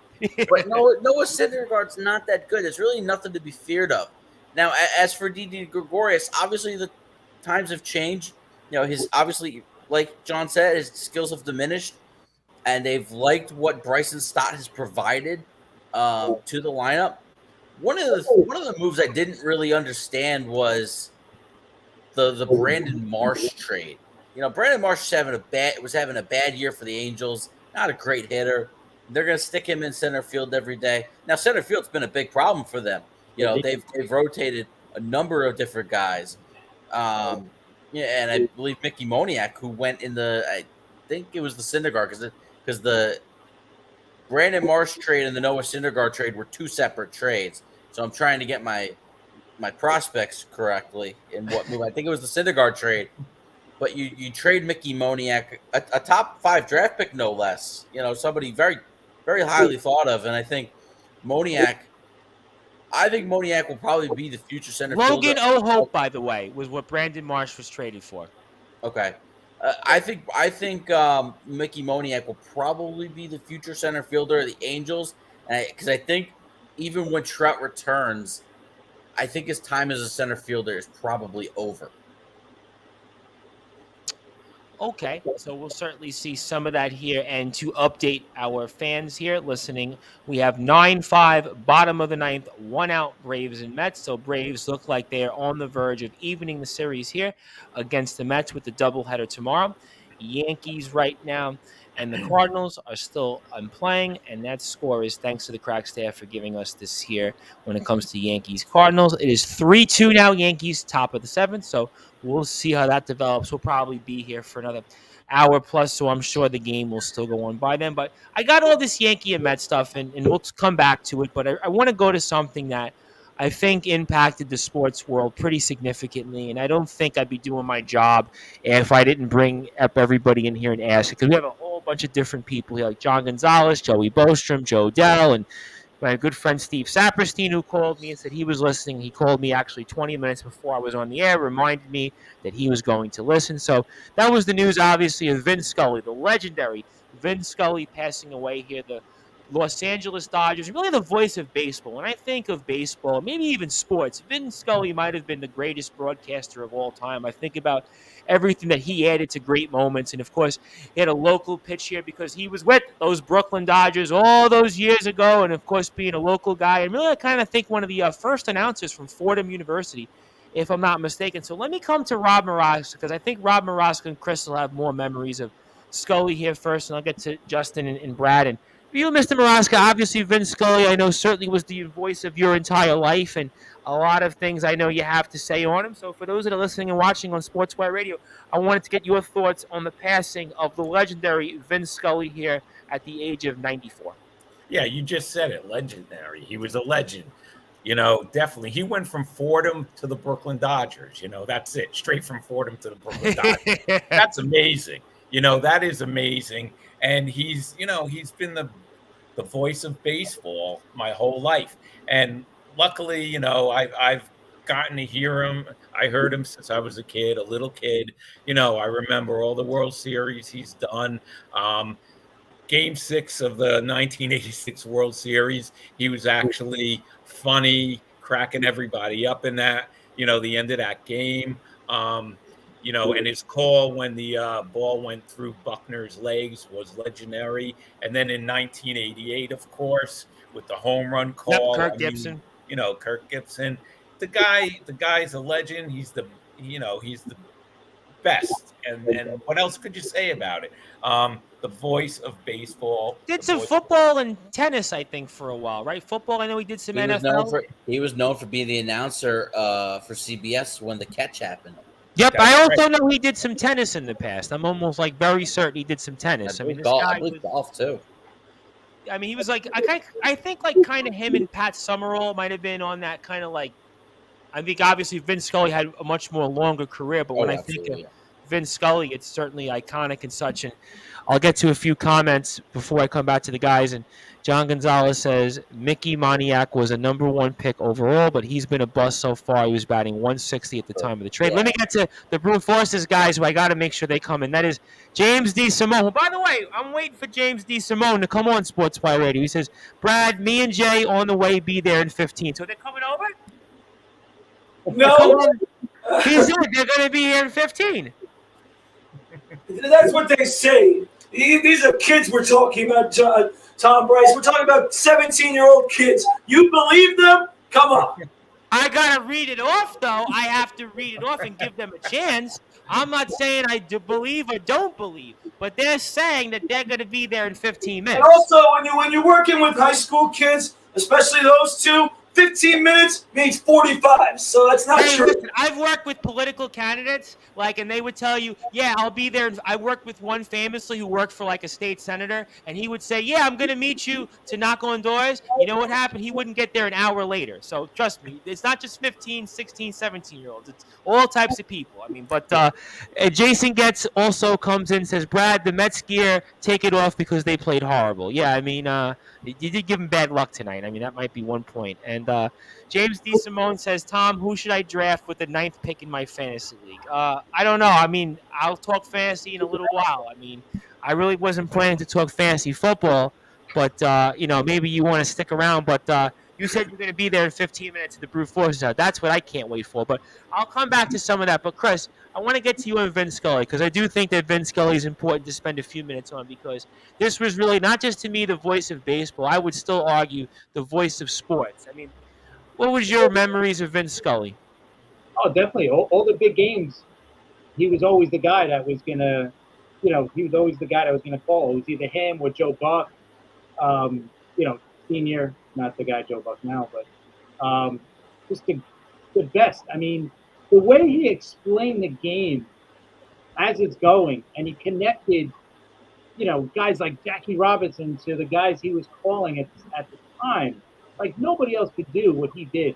Just the way he explained the game and with his stories, and they seemed like it was so natural. It wasn't like he was reading off numbers off a sheet, oh, this guy's batting 452.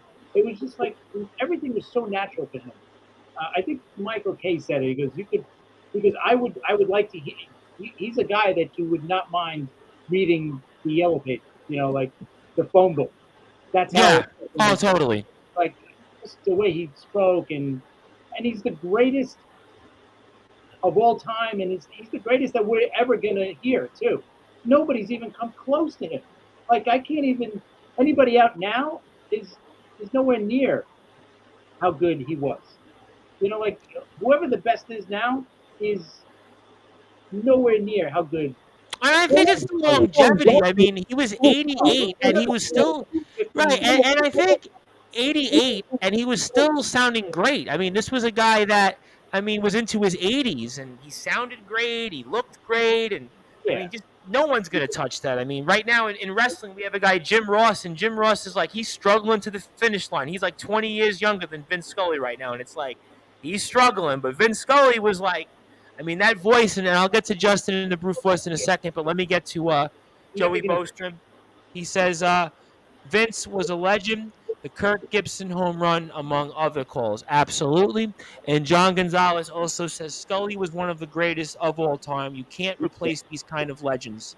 Well, that's John Gonzalez for you. He's the head of the Sports Authorities Group, which you can, again, give a like to on Facebook. But his comment is you can't replace these kind of legends. Of course, he was great with baseball, but he was pretty damn good with football also. Yeah, he did. So he had a lot of football calls. That's what I thought. He did a lot of football and did some golf, as Justin pointed out. Also did a lot in tennis even. I mean, one of the first Fordham University. What's that? Before Madden got there. Yep. He was one of the first also Fordham University guys. Then it was, I think, what was it? Bob Wolf, I think, after Vin Scully. Then it was a whole chain of them that came out of Fordham University, kind of Bob Costas, obviously, Mike Green, Michael Kay, a whole litany of them. And Justin, I know for you, obviously, you aspire to do some commentating. You do it with your own show, The Baseball Banter. And what was your memories of the great Vin Scully? Well, considering the fact that my father's a Dodgers fan, from California, I mean, this is what he knew. And, he brought that into my life because we were fortunate enough to have the MLB Extra Innings package. I want to say we started getting that around 2007, 2008. So the final 8-9 seasons of Vin's career, I got to see a lot of Dodger games, and even though his travel was limited at the end of his career, him doing Dodger home games, it's just a beautiful poetic sound. I mean, there are very few people you could say, we throw the term GOAT around very loosely, but there are a few who are undisputed, and Vin Scully was the undisputed greatest broadcaster that ever lived. I mean, I don't think anybody can ever come close to matching his success, his longevity. I mean, here's a kid just getting started in 1949, calling a Boston college football game from the top of the roof at Fenway Park, and then being paired up with Red Barber in 1950 with the Brooklyn Dodgers,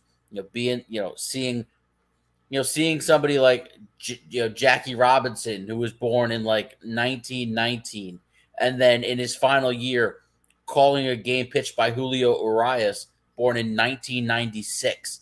I mean, just think about the generations that Vin Scully spanned, and that just his longevity, his greatness, his ability to let the moment, let the crowd dictate the moment. Like the Buckner call, like the Kirk Gibson home run. So many major moments that he was a part of. That we're never going to see this replaced again. And and how about it even in his final home game at Dodger Stadium, having getting to call a walk-off home run by Charlie Culberson for the Dodgers to clinch the National League West Division title. Mm-hmm. So I mean, it was just everything about Vin Scully was done so perfectly. He was such a gracious person, somebody who almost was embarrassed by all the flowers and bouquets thrown his way, but deservedly so. I mean, again, this is the greatest broadcaster to ever live, and I was very fortunate to get to listen to Vin Scully for at least a few years of my life. Absolutely, no question about that. And I want to get to the brute force Brad Weiss on Vin Scully, because brute force, in a way, and I'll take it back and maybe lighten the mood. I always listen to a lot of our SJC games, and I'm always saying to myself, boy, I wish we could have had a commentator. And the guy I always thought of sometimes watching our games the last couple of years was, Vin Scully. And And obviously he meant that much, but also he had a background in the college world. But I wanted to ask you, because I know you're a historian. I know your father also was a baseball player, and obviously he had a lot of success. And I know that the Scully name has definitely been thrown around in the Force household. So give me your thoughts on the passing of Vin Scully. Yeah, the passing is obviously really sad, but as all the guys have said, he's a legend. I mean, the guy has a great voice and, has inspired many, even those who don't have a great voice, like me, to want to become a great voice in sports. I mean, listen, he obviously has his sayings, he has his lines. His voice itself is just something to appreciate, though. It's something special. It's something that everyone can appreciate. And that's why, as much as, we want to talk about Vince Scully, that's why, for my times, I appreciate Gary Cohen so much because his voice you just love to hear his voice. It resonates, right? He does a great job. He gives the max effort every single game. This guy, for 67 years, put max effort into every game, making you want to listen to the Dodgers. And even, I don't want to go way back in the day, but way back in the day when you couldn't even watch the game, you had to listen to it on the radio. And I'm listening to stories how people would be at the game and still have their radio on them listening to Vin Scully because that's how much they love to listen to him. So his voice had an impact on many, even when you weren't able to watch. Everyone knew that you wanted to hear Vin Scully broadcast your game. And as a Dodgers fan, I mean, it must have been incredible. But just listening to him on several occasions before he obviously retired years ago, he's a legend. He's just got a great voice, and it's something that we should all appreciate. And that's why I personally appreciate those who put the max effort and those who are really good at what they do, like the current guy in Garrett Cohen for the Mets. He's a legend as well. But like we all said, it's clear that Vin Scully is the best of all time, and that's not debatable. Absolutely, no question about it. And the fact that he never lost a step. Like he was 89 years old in 2016 when he finished, he finished his final season. It never sounded like he lost a step. It was still high energy. He was completely, and he was in solo booth too for a lot of those end of years in the radio. So that was and I believe his last partner was if I'm not mistaken, was Don Drysdale. I believe he started going solo after. And Don Drysdale famously passed away in a hotel near Olympic Stadium, if I recall Montreal. Yep, he was still the color commentator under Vin with the Dodgers at the time. But yeah, after that, I think it was pretty much all solo. I mean, just think about the wide range of moments. I mean, the Koufax perfect game where the 2-2 to Harvey Keene, that famous September night in 1965. You had the 4 home run game back in 2006 where the Dodgers were down 9-5 and they tied it with 4 straight solo homers. And then had a walk-off home run by Nomar Garciaparra in the 10th inning. It was just he rose to the moment in the biggest spots, but he never wavered. You never hear him act like a homer. You never hear him sway one way or the other. It was like a naturally. He was from a different time. I mean, now it's almost everybody that works for a team, they have to be fans of the team. He was always down the middle. He was always pretty much like, he called it, but he was objective. He was fair. I mean, right. You think about, he's from a different time, a different era. I think about guys like Dave Van Poole, who was with the Expos, now with the Marlins. And I think about different now, Joe Buck, I think Chris had mentioned. Joe Buck Sr., obviously, not Junior, but Jack Senior. Buck. Jack Buck. Yeah, Jack Buck Sr., right. Sorry about it. I think I got caught with that. And, you think about some of those announcers from yesterday, even a Dick Enberg. I think Dick Enberg, for me, was the closest guy in terms of just the natural pitch. I mean, Dick Enberg. Another Hall of Fame announcer with big ties to Los Angeles, whether it was calling Angels baseball, whether it was calling Rams football, and then he had the golf, the tennis. Yep. I mean, he called major events as well. Dick Enberg, was a legend in his own right, but it just goes to show you, that Vince stood a class above. He stood the test of time. Listen, I mean, you think about it also, and John Gonzalez wants to remind me that the Dwight Clark catch from Joe Montana on CBS was another Scully Yes. legendary call. Yeah. Absolutely. And also, it also, again, set off a chain of events that the crack staff has given me in terms of Fordham University graduates. Mike Green, 1983. Michael Kane, 1982. Bob Pop, I think another guy who does a pretty good job in his own right on a lesser level, more regional, 1986 with the Giants. Chris Carino with the Nets, also a local guy here, Yep. 92. John Giannone, MSG Rangers, 1986. Jack Curry. I didn't even realize Jack Curry was a Fordham grad, 1986. Paul Dottino, 1986. Ryan Rucco, 2008. Obviously does some NBA and your stuff for yes. Also, I guess you could say Spiro Diaz, 2001, if you want to throw Spiro Diaz in there. Tony Reale. Tony Reale is somebody here, Mr. Maraska from our neck of the woods here in the North Shore of Staten Island, 2000. Charlie Slows with the Nationals, 83. Jim Johnson, 86.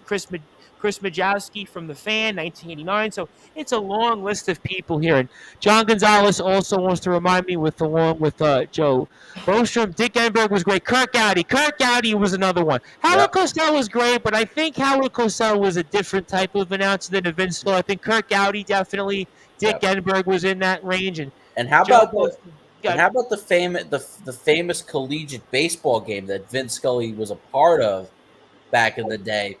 He was the center fielder for Fordham, and who was the first baseman for Yale? None other than George Herbert Walker. I knew you were going with that. I knew that. Because I think years ago, if you're a baseball card collector, I think it's out there. It might be still somewhere. There's a George H.W. Bush baseball card from Yale University. Yeah. I'm pretty sure. We're talking like years ago this was. I remember reading this in an article once. This is like ages ago. But the point is, listen, Vin Scully, I mean, cream of the cream. I mean, cream of the crop, head of the class. I mean, all-time announcer. Just, perfect pitch. Just unbelievable what he did. Did it all solo toward the end of his career. So certainly I wanted to make sure that everybody on Sportswire Radio got a chance to acknowledge his passing at the age of 94. And he was one of those guys I didn't think would pass away. I got to be honest. I thought he'd live till he's like 134, 144. But he does pass away. He's no longer with us. But definitely the voice of baseball, the voice of sports. And he'll certainly be with us here for sure. So obviously going back to things here, and we'll get a few updates on some scores of note here because we like to give scores to people here that are listening on Sportswire Radio. And Orioles have taken the lead now over the Pirates, 1-0 top of the 8th. White Sox 2-1 going to the bottom of the 9th against the Rangers. The Braves have defeated the Mets 9-6, so the Braves get one of the two games here so far. Rays beat Brad Weiss's Detroit Tigers 5-3, so the Rays get a much-needed win.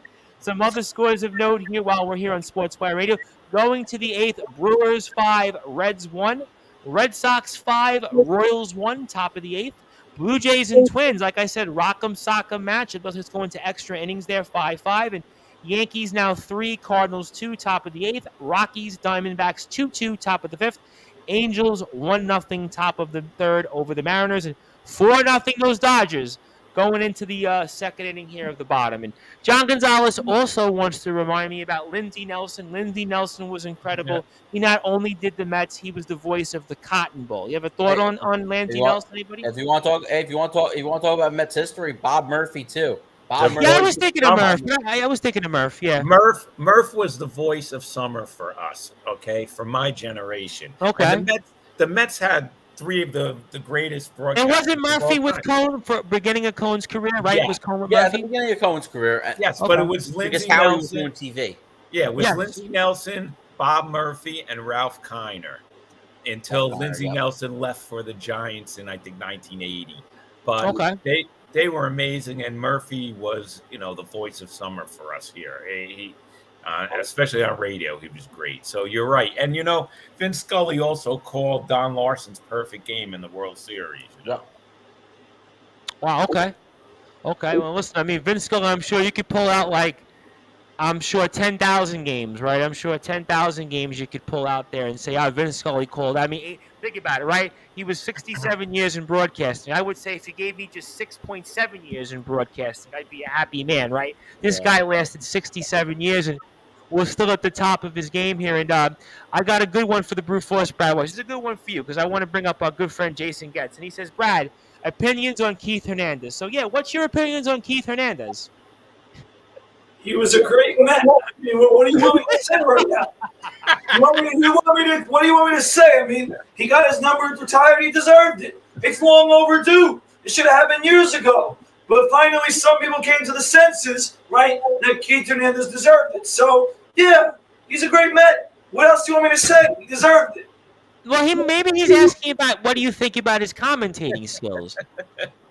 Well, if that's the case, he's good at that too. So, listen, we all know that when it comes to the best broadcasters in current day baseball, it doesn't get much better than Gary, Keith, and Ron. I mean, those three together, it does not get much better than those three. They are legendary in themselves.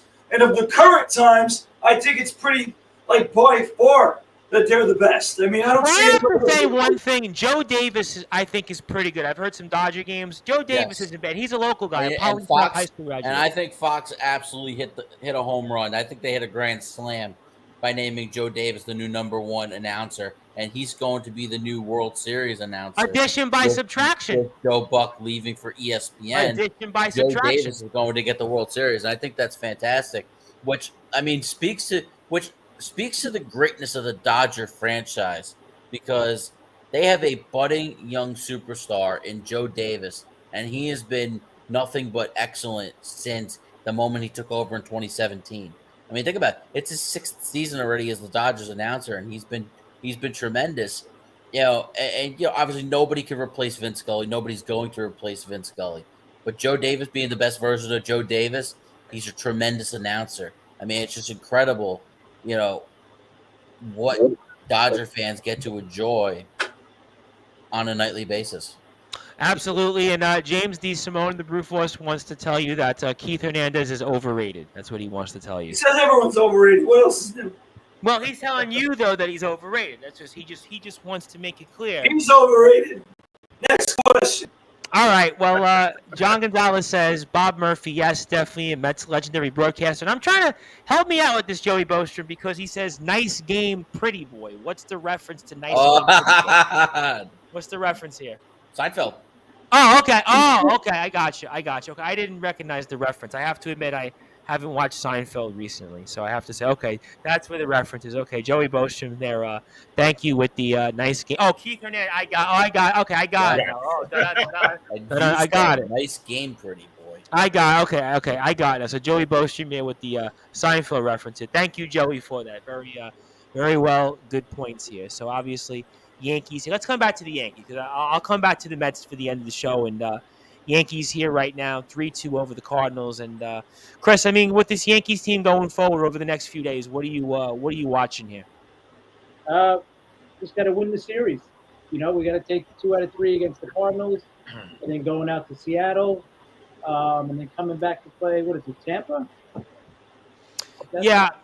Yeah, I think here, looking at the schedule, and thanks to the crack staff who've given us the Yankees schedule here of note, Yankees here have a series with St. Louis, and then afterwards, as the schedule keeps up here, we'll see games against the Mariners, the 8th, the 9th, and then we'll see Tampa right afterwards. So Yankee schedule here certainly will get interesting here, definitely down the stretch. So all 3 series, that'd be great. I heard you guys are facing a tough lefty tomorrow.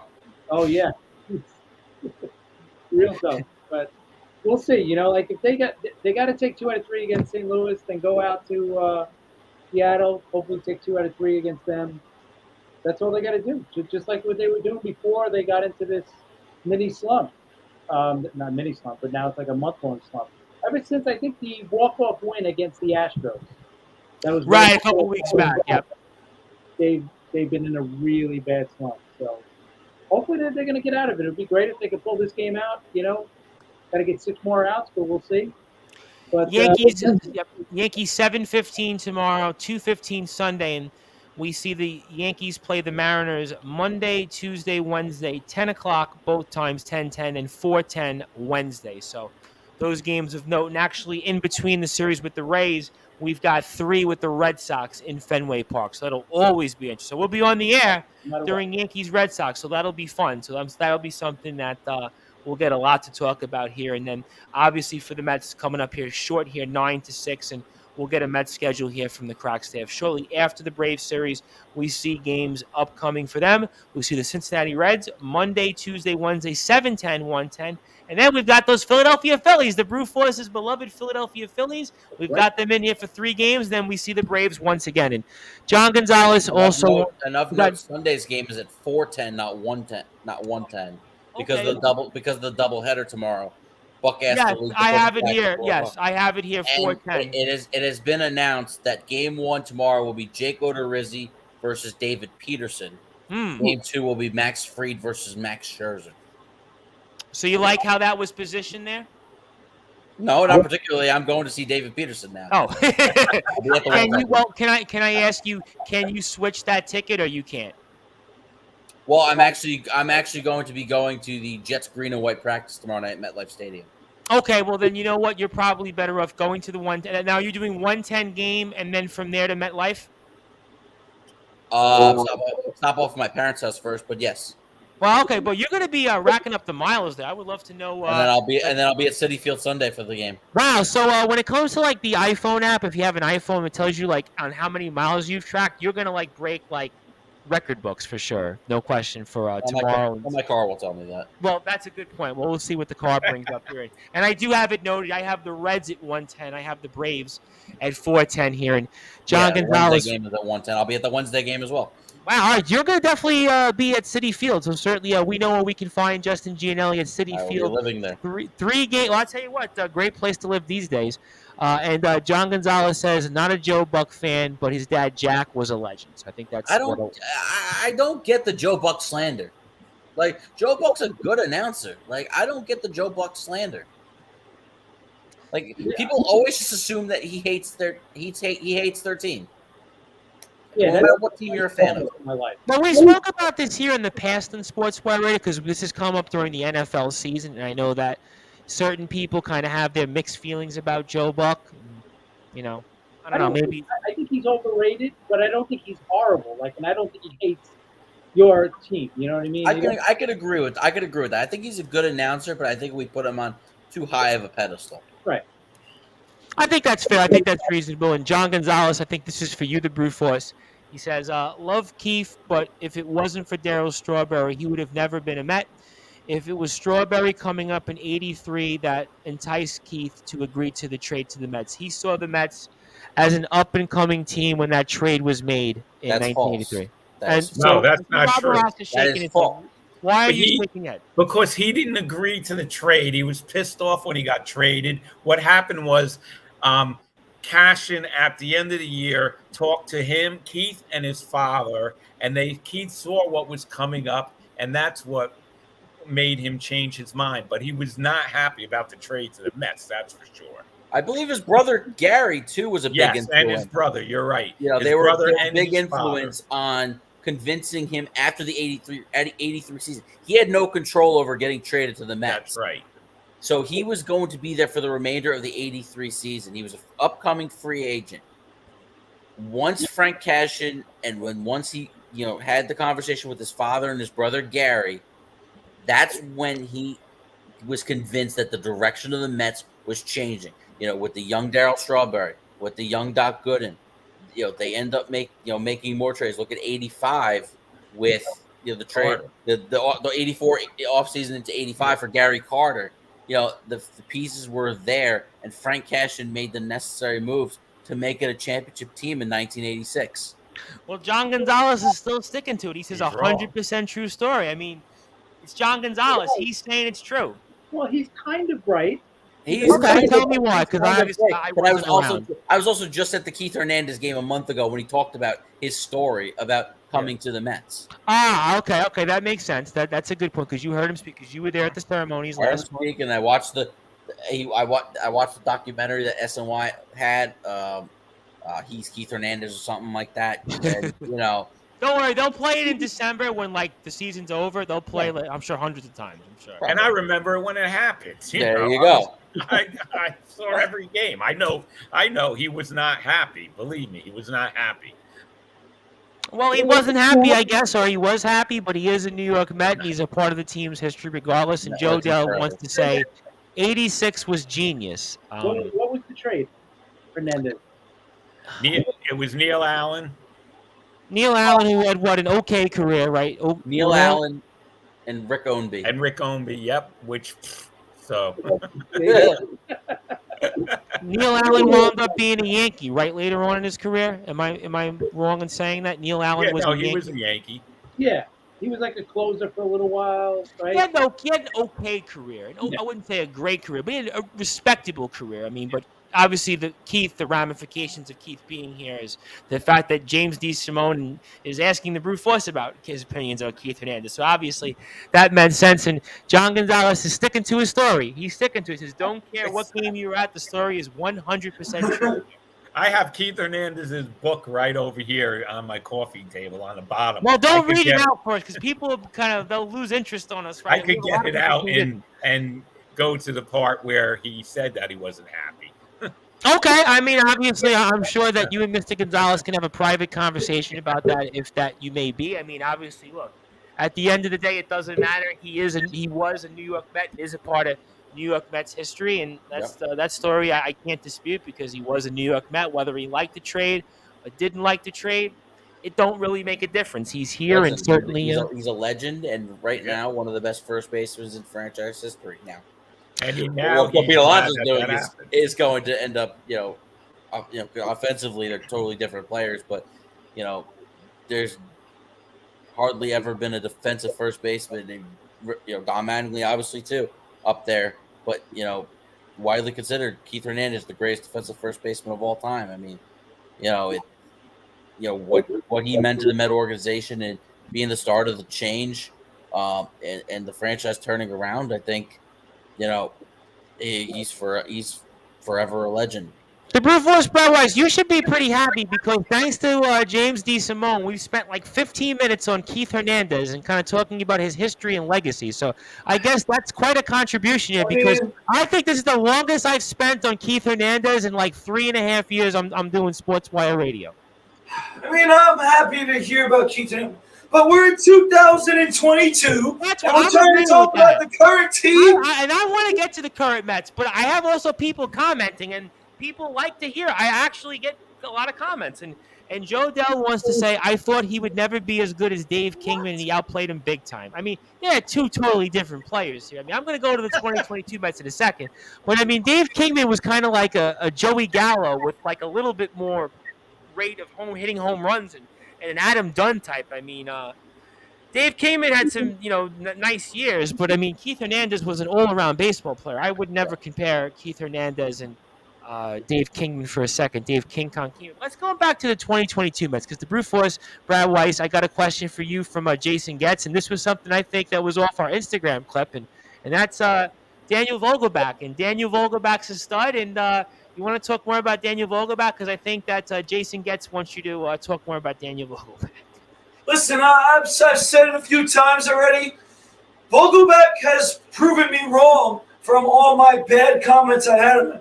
Again, I talked about his weight. I talked about his average. I talked about his he can't run the bases. I talked about everything about this guy bad, and he's done nothing but prove me wrong. The only reason why I continue to talk about this trade is because of what you gave up and why the bullpen has looked so, a guy like Holderman was a guy who we really trusted in that bullpen. He was starting to prosper. And right now, like, you're looking for answers. And the last night was actually a good example of that. When you have Ottavino come in the 7th and you're desperate to bring in Diaz in the 8th and pitch the 9th because you don't trust anybody else. So that's a problem right now for the Mets. And Holderman was one of those guys that was beginning to get some trust.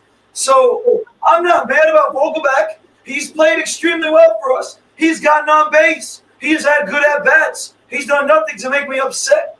But ultimately, the loss of Holderman is what still is making me disappointed. He just won another game the other day and pitched well for the Pirates. So that's something that the Mets desperately need. And really, they didn't address enough. So that is why I am not happy. Because remember what I said when I first talked about Vogelbach. I said, this better be the first of many moves. And that did not happen. So in the end, Vogelbach I'm happy with. But the loss of Holderman, I still just can't get over it. And I hate to say it, Tom Bryce. I mentioned one name last week. and we know him very well on the show.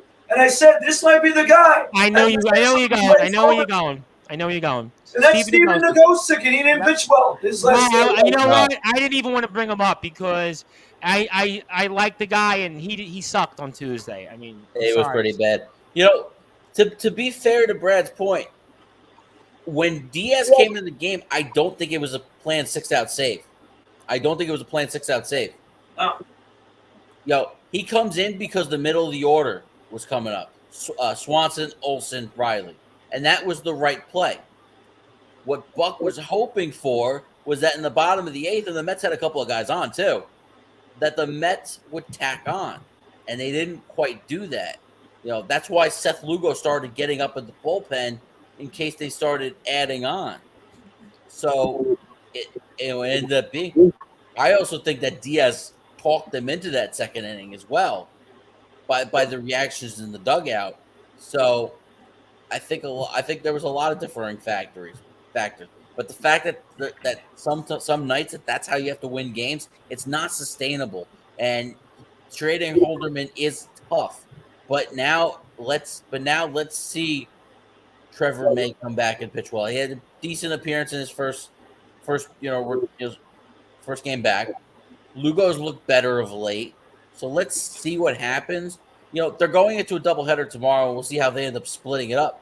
But, you know, May, Lugo, Ottavino, Diaz are all going to be available. They got their top horses available. So let's see how tomorrow's game plays out. And I'm sticking to what I said before I get to a few more comments. This is for you, the Brew Force. Just win one of the next 3. I'm still saying it. Just win one of the next 3. No, you got to win 2. No. But winning one, but you just want to at least win one. You don't want to get swept. You do not want to get swept. You want to at least. No. We're not settling for 1 of 3. We're going for 2 of 3 here. I want to win all 3 of them. I want to win all 3, but realistically, I just want to go at least get 1, not 2. No. You see, no, Tom Rice, no. And listen, if I have to say it again, I do not want to hear the history lesson because ultimately we're talking about 2022. As an example, the Mets lost. It's one of the first 2. I'm not even going to bring up the history. I'm just going to bring up of the next 3 living in 2022. Forget about Hernandez. Forget about Vin Scully and Dave Kingman. I just want one of the next 3. That's all I'm asking. One of the next 3. Hold on. Let me get the term back up here because I need to go back to it once again. Confidence. Tom Rice, the better team is the Mets. Who's pitching for the Mets 2 of these 3 games? Scherzer and DeGrom. But they don't score for DeGrom. But they don't I score am not here because other years, we're satisfied with winning, 1 or 3. No, these are the current New York Mets. We're 28 games over 500. We are not satisfied. We are winning this series against the Braves. And you know what? I'm not here. Hold up. I am not here to be Salicata. But what I will be is the confidence man who is realistic with my team. And my team is the better team than the Braves. And we can put them in their place. But again, realistically, if you do the math, right, we're 3.5 up. Correct me if I'm wrong, 3.5? Yes. Now, yes. You don't want to get swept to be having them half a game back. We play them next week. You just want to play the game to win 1 of the 3 games. So you can win a 2.5-game lead. At least 2. We're winning at least 2.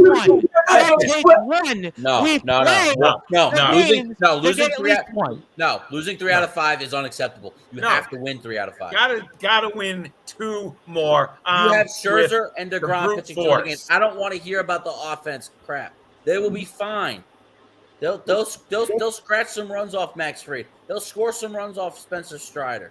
Hell, tomorrow's day game might be like tonight's game, where there's going to be a lot of runs scored. Yeah, I feel like it's good. I do feel like that tomorrow's the first game, the 1:10 game, because you figure it's going to be very hot tomorrow. It's going to be an early game. The game ended late here tonight. These guys are probably not going to sleep. It's going to be one of those games. You're probably not going to get out of that ballpark till 20-5 tomorrow, 10-5. It's got that kind of feel to it almost. Like it's got that feel if you're going there. That's going to be one of those games. I got a bunch of comments in here, so let's get to those. Joey Bostrom says he loves Gary and Keith. Well, it meant Gary, Ron, and Keith. I think you want to throw Ron in there as well. Joe Dell says he's digging the Mets attire today. John Gonzalez says, got to give it up to the Brew Force here. So John Gonzalez, of all people, he is the voice of reason for the most part, and he isn't reading some book with bad info. Joe Gonzalez, Joe Dell says, preach on, brother.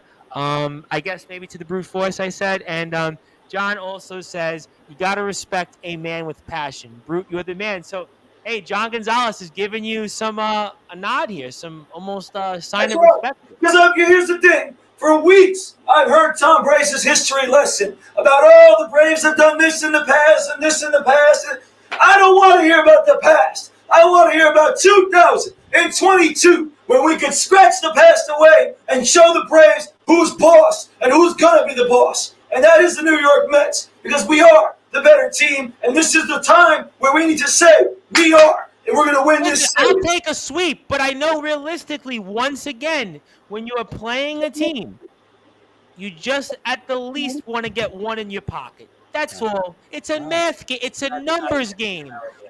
In politics, we would always talk about where you have to pull the votes out, right, in certain areas, right? So looking at the same logic in a crazy, convoluted way, we just want to come away with one in our pocket to maintain a sizable lead.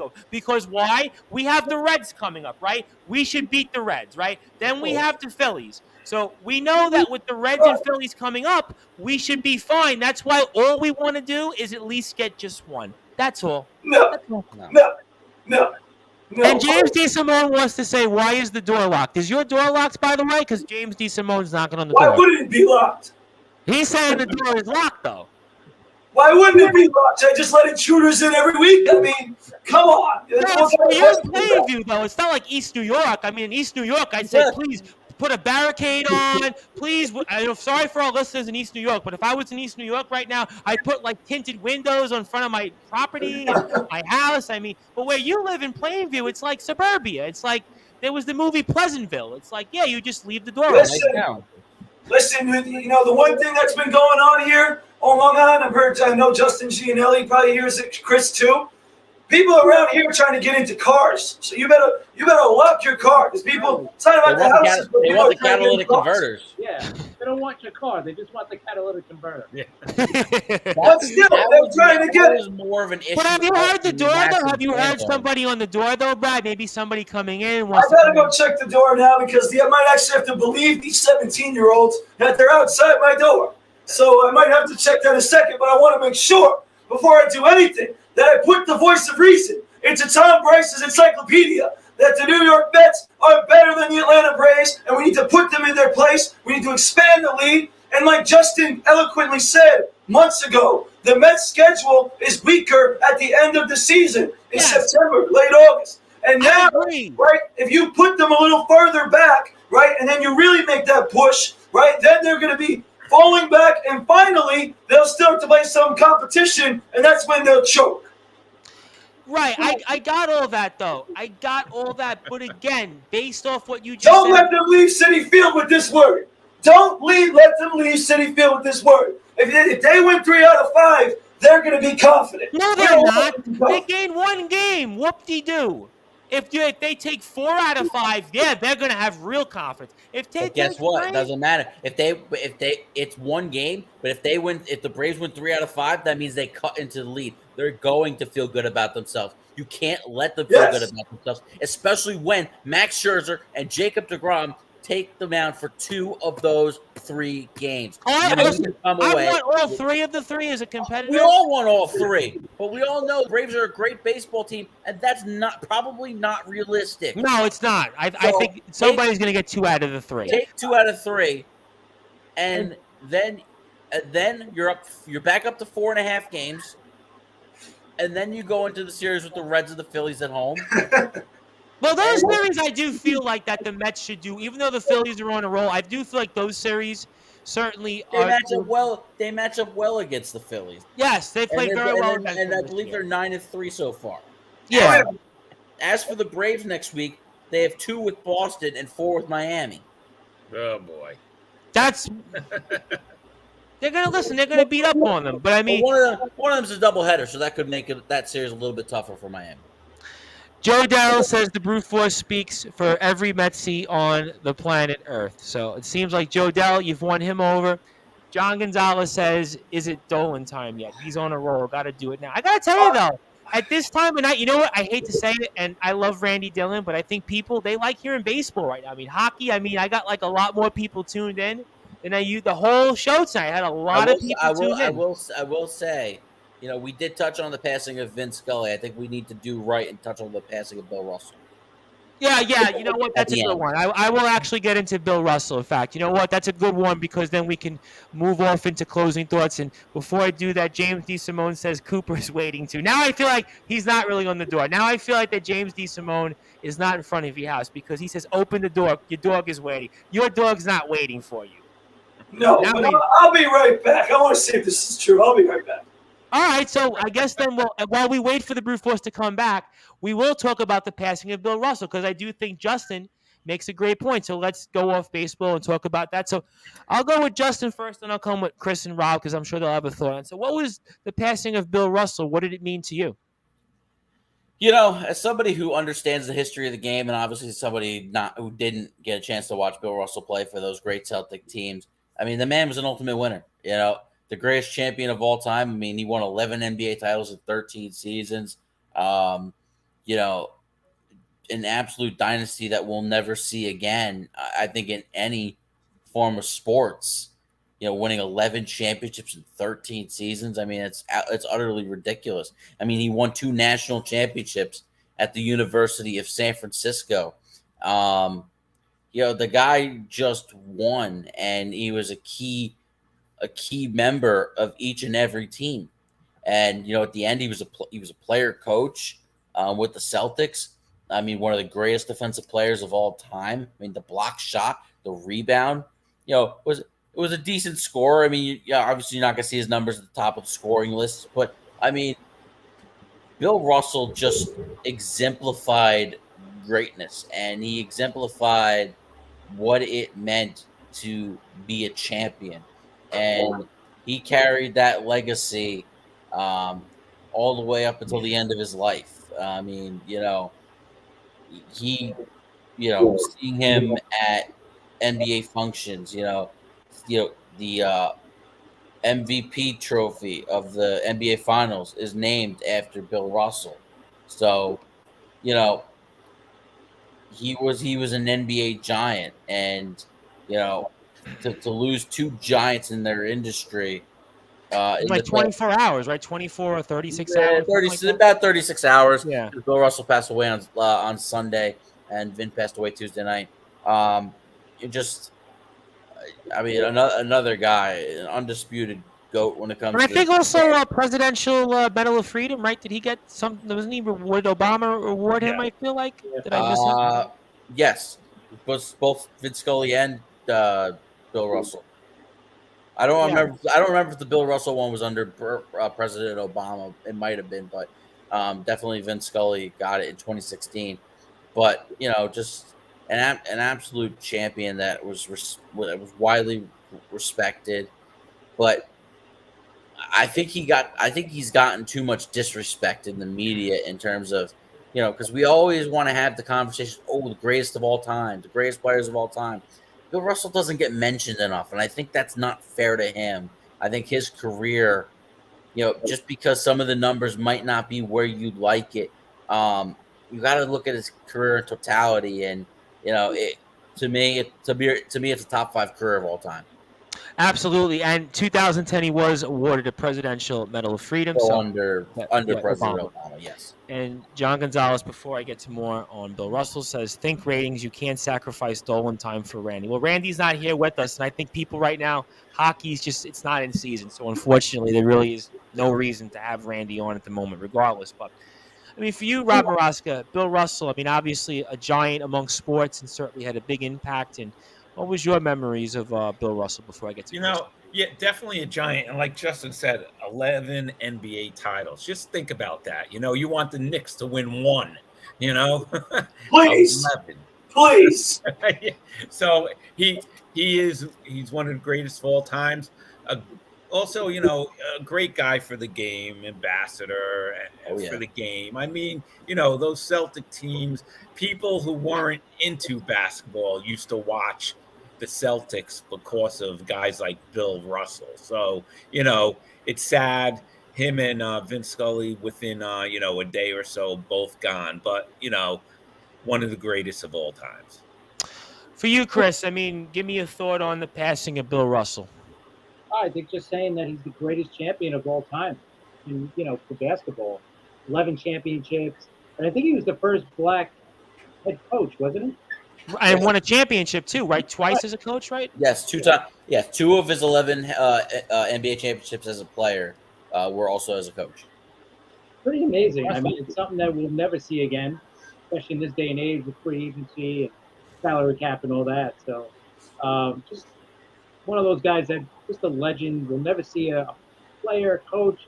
Also off the field, off the court, I should say. He was also big into the civil rights movement and all that. Yeah, so absolutely. And I think that's I don't remember who said it, but they were talking about him the other day on TV, and it's kind of lost in this day and age where a lot of these players don't want to speak up, right? Because they don't want to mess up their financial end of it and all that kind of stuff. And you don't see that enough from these players today in any sport, right? Speaking up, because they look at a guy like Colin, not to bring this up, but they look at a guy like Colin Kaepernick, right? He takes a knee, never plays again. Right. Right or wrong, whatever, don't want to get into that, but they see players like that speaking up, and then what happens, right? They get silenced. So this guy did speak up for everything, and I don't think we definitely don't see that enough in this day and age. And there's still a problem, obviously. But, what Bill Russell did is something that, maybe these players will see him and maybe maybe they'll think, oh, we got to start sticking up for ourselves. We got to start saying certain things, But it's somebody who we'll never see again. I mean, 11 championships as a player, and like you said, 2 as a player coach. It's just, I don't think we'll ever see that ever again. Absolutely, no way at all. I mean, certainly that impact as a coach and a player and Hall of Famer as a coach as well. Certainly tremendous things. And before I get to the brute force on Bill Russell, I know he'll have something to say on it. And Joe Dell, for whatever reason, says keep Spike Lee away from MSG and we'll have a chance. Yeah, I got to address that comment in a second. Address that comment before we get to Bill Russell, because I know your voice is getting rough, and I'll end it soon after that. It's all right. Listen, I'm fine. You know me. I'll talk no matter what. Yeah, but you got coaching camps tomorrow, I'm sure. But what I got to say is this. I'll give John Gonzalez his minute of doling time that he wants every night. Because ultimately, put that comment back on the board, Tom Bryce. I mean, Joe Dell is trying to tell me that the guy who spends millions on trillions of dollars to go to a Knicks game, right, should be the guy that goes out of MSG, not James Dolan. He's the guy that needs to be out. Okay, I don't want to see his face ever again. Him and his ugly hair and all the different things he has, his terrible ownership. That's the guy that needs to be out of MSG. Spike Lee is a guy who has taken a lot of passion into the New York Knicks. I think he's a fraud. Do the good. Yeah, I'm adjusting on this one, actually. Spike Lee's a fraud because he was also the same. But why are we worried about him? Why are we worried about him? He had control of the Nets every year for the Nets, though. You're not a true Knicks fan if you're sitting courtside in Nets games. His comment is, keep Spike Lee away from MSG and we have a chance. We have a chance when James Dolan is out the door. If James Dolan is in, we don't have a chance. Period. All right, well, certainly, I don't know. I mean, Spike Lee, I think I'm with Joe Dell and Justin on this one. But let's come back to Bill Russell, because I know for you as somebody that was a player and a coach, and Bill Russell certainly means a lot to the game of basketball, and I think his presence on and off the court is almost equal. And what was the passing of Bill Russell, and what did it mean to you, the Brute Force? Yeah, it's a devastating loss to the entire NBA family. Listen, as much as I've hated the Celtics throughout my life, and Matt Hurd and Alec Willis, amongst other friends, Ethan Bright, and I could go down the list of Nick Perlowski, all these guys who are Celtics fans and have trashed me for years about how much better the Celtics are than the Knicks. I mean, I can't argue with them when it comes to Bill Russell. This guy is a legend. He deserves more respect than what he gets, as the guys say. He is one of the top players in NBA history. I know it was a different era. He played a different brand of basketball, but he dominated his era, and there's no one that wins 11 championships like this as a player and a coach. I mean, that's unbelievable stuff right there. How many championships he won as a player, how dominant he was during his time, and how much he meant to the NBA during his time. So there's a lot that Bill Russell deserves credit for, and I think right now with the current generation, we're not giving him enough credit because they haven't seen him play it. And right now, I think he deserves more credit because he's one of the best players of all time. He's obviously a legendary Celtic. And as much as, like I said, as much as I can hate on the Celtics, Bill Russell's a guy who you have to respect. And he's ultimately, like I said, as a guy myself who played the big man position, right? I respect Bill Russell, and I really think his game, really resonated with that era. He was one of the best to ever do it at that time, and he's still one of the best at this current day in 2022. Absolutely, no question about all of that. And again, Bill Russell, I think, might have been the greatest player because of the championships. I think, leave aside the statistics, and I know Wilt Chamberlain had far more the better stats of that era, but who had more championships? And it was Bill Russell, and that's what it's all about, right? He gets it done. That's it. I mean, listen, 11 championships in 13 years, right? I mean, think about that. Just the legacy of that. Yeah. Like Rob Maraska said, just give me one in my lifetime from the Knicks, and I'll be happy. Hey, listen, for most of our teams, right? And I mean, listen, I'll take one of almost any of our teams. And Joe Dell says 1993 playoffs, 1994 playoffs, Spike rode Reggie Miller, and Reggie made a comeback because Spike went against the Knicks. Yeah, I guess. I mean, and then John Gonzalez wants to say, but how much does Jim Dolan mean to the NBA? A lot, in the wrong way. Okay, because of James Dolan, the NBA has gone downhill. Okay, because the Knicks are so irrelevant. It's his fault. The NBA would be doing better if the Knicks were actually a relevant basketball team, right? Because they are in New York City at Madison Square Garden. But of course, because of James Dolan, come on, what does he mean to the NBA? He means a lot in a negative way. He has simply been a disaster and simply been the only reason. I mean, can you imagine if the Knicks were actually a relevant team in today's NBA? The NBA would be in so much better hands. And the fact that the Knicks have been so irrelevant and so disgustingly, flagrantly awful, it has been terrible for the NBA. All right. I mean, certainly those are some fair things that certainly some may agree with, some may not agree with. But obviously, we've heard a lot here tonight on Sportswire Radio. It has been hot, hazy, and humid, to say the least, when it comes to all things related here to the world of sports. So before I get closing thoughts, I'm going to go around the room for everybody, and I'll go with Chris on one or two things you're watching for the Yankees between now and next week. Then I'll go with Justin, Brute Force, and Rob for the Mets. So, Chris, one or two things you're watching for the Yankees between now and next week. Well, one thing for sure, the bullpen has to get better. Holmes blew the save tonight in the 8th inning, so we lost the first game 4-3. I see that just now popped up. Another tough loss. Holmes has to bounce back. He was so unhittable there for a while, so he's got to bounce back. I'm keeping my eye on that. Chapman's been pitching better, and the Weisiger as well. So if they get better, hopefully maybe Holmes can go back to his 7th, 8th inning role. But and then Montas is getting the start this weekend, so I'm definitely looking forward to that. We'll see how he does. I think that's Sunday, so it'll be interesting. But they got to bounce back. They got to start winning series again. They got to get back to winning 2 out of 3, 3 out of 4, whatever. So they have to bounce back tomorrow. They can't lose this series right away. And, head back into the Seattle series, already losing again. So they got to get back on the winning track. They have to, because they can't keep losing, because eventually Toronto's going to catch them. I know it's a nice lead, 10.5 games, but you keep losing, you play 500 balls, they're going to catch you eventually. So they got to get away from this. So they got to get back on the winning track. Now, you don't want this to get within like 6 or 7 games. I think that's when you start to really push the, I hate to say it, Brute Force, panic button. When you get to 6 or 7, that's where I'm pushing the panic button. So let's hope that that isn't for the case for the Yankees. And John Gonzalez says Jim Dolan's actually wrote the book that Rob Maraska has been reading. So that may or may not be true. I don't know. But for you, Justin, give me one or two things you're watching with the Mets between now and next Friday.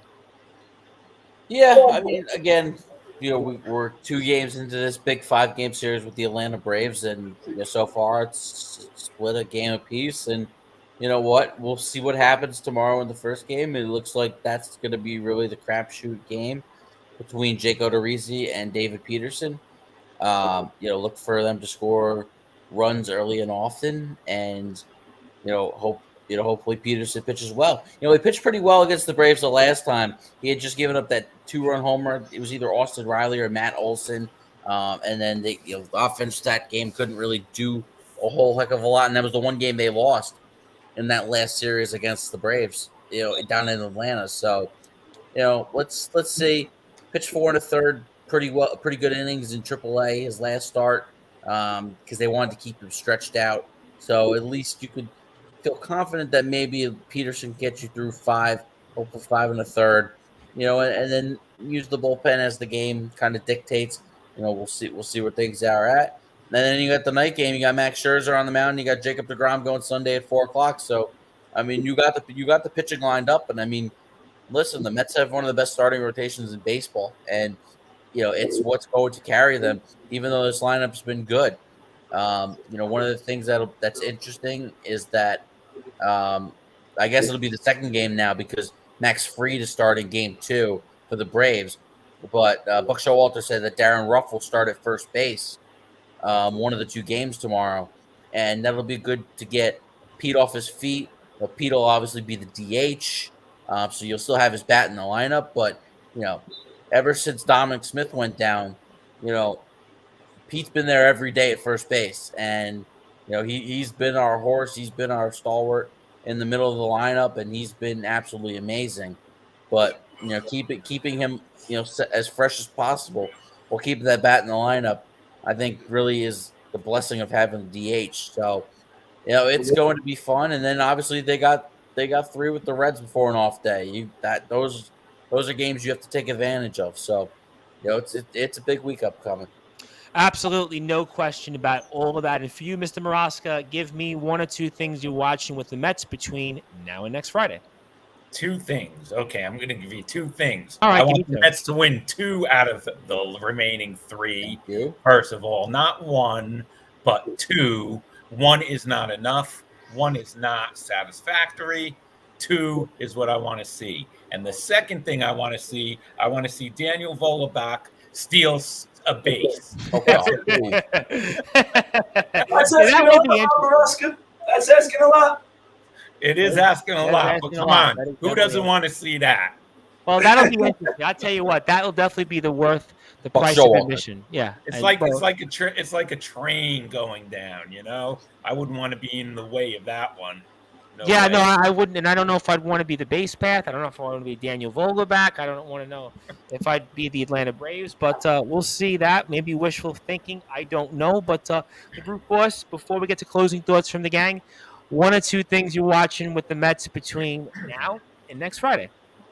Yeah, well, there's a bunch of things that we're going to watch, but as Rob Maraska accurately said, I ain't going to be satisfied winning one of these 3. I mean, when you start tomorrow. But, it's tough to win a doubleheader, so you're probably going to split. If you win the first game, though, I got to feel really confident in the second game because I think the first game is obviously the one that's going to be a little bit of a wild card with David Peterson against Odorizzi. So if you win that first game, right, that makes you feel confident. Maybe you can take 2. But ultimately, if you lose the first one, I think you still feel confident you're going to win the second one behind Max Scherzer. But the game that's going to be exciting is the one that me and Justin are going to see on Sunday. I mean, seeing Jacob deGrom back on the Citi Field mound, that crowd's going to be going ballistic for Jacob deGrom. And that game is going to be huge, in my opinion, because I see the split on Saturday, and I think the game Sunday is going to determine who wins the series. And I think Jacob deGrom is going to come out like Jacob deGrom. He's going to be adrenaline he's going to have from the crowd. He's going to pitch well, and the Mets will still have their bullpen arms ready, their top bullpen arms, so that they can pitch in that game, and we'll take the series on Sunday. So like I said, all those different things, but the most important thing for me going forward before next week, obviously like the guy said, you got to take care of the Reds, but I want to see ultimately how Buck Showalter manages this bullpen. Who is he going to start to trust? Who's going to take a step up? Because we got Adavino, we got Diaz, but right now Lugo's pitching a little better. Is he the guy that maybe is going to catapult himself back into the conversation? And who else is going to step up? I think right now the bullpen, seeing how we trust the bullpen arms and how we sequence the bullpen arms, is going to be big for us going down the stretch. Absolutely, all important parts there, and I could not agree with you more. Sunday very well could be the rubber match in this series here. And Joey Bostrom says it's going to be a great weekend of baseball. Absolutely. I mean, certainly Mets and Yankees, Jordan Montgomery, we're going to see. It's going to be very weird. So weird. The Montas debut for the Yankees on Sunday. That's going to be such an interesting week, and obviously great stuff. If you're a baseball fan, this is it. This is the year for you. This is the month, because this is the month where baseball still takes the stage, even though I know football is coming. It's definitely coming here. And Joe Bell, think about the series we got going on. The Mets and the Braves, one of the best division races in all of baseball.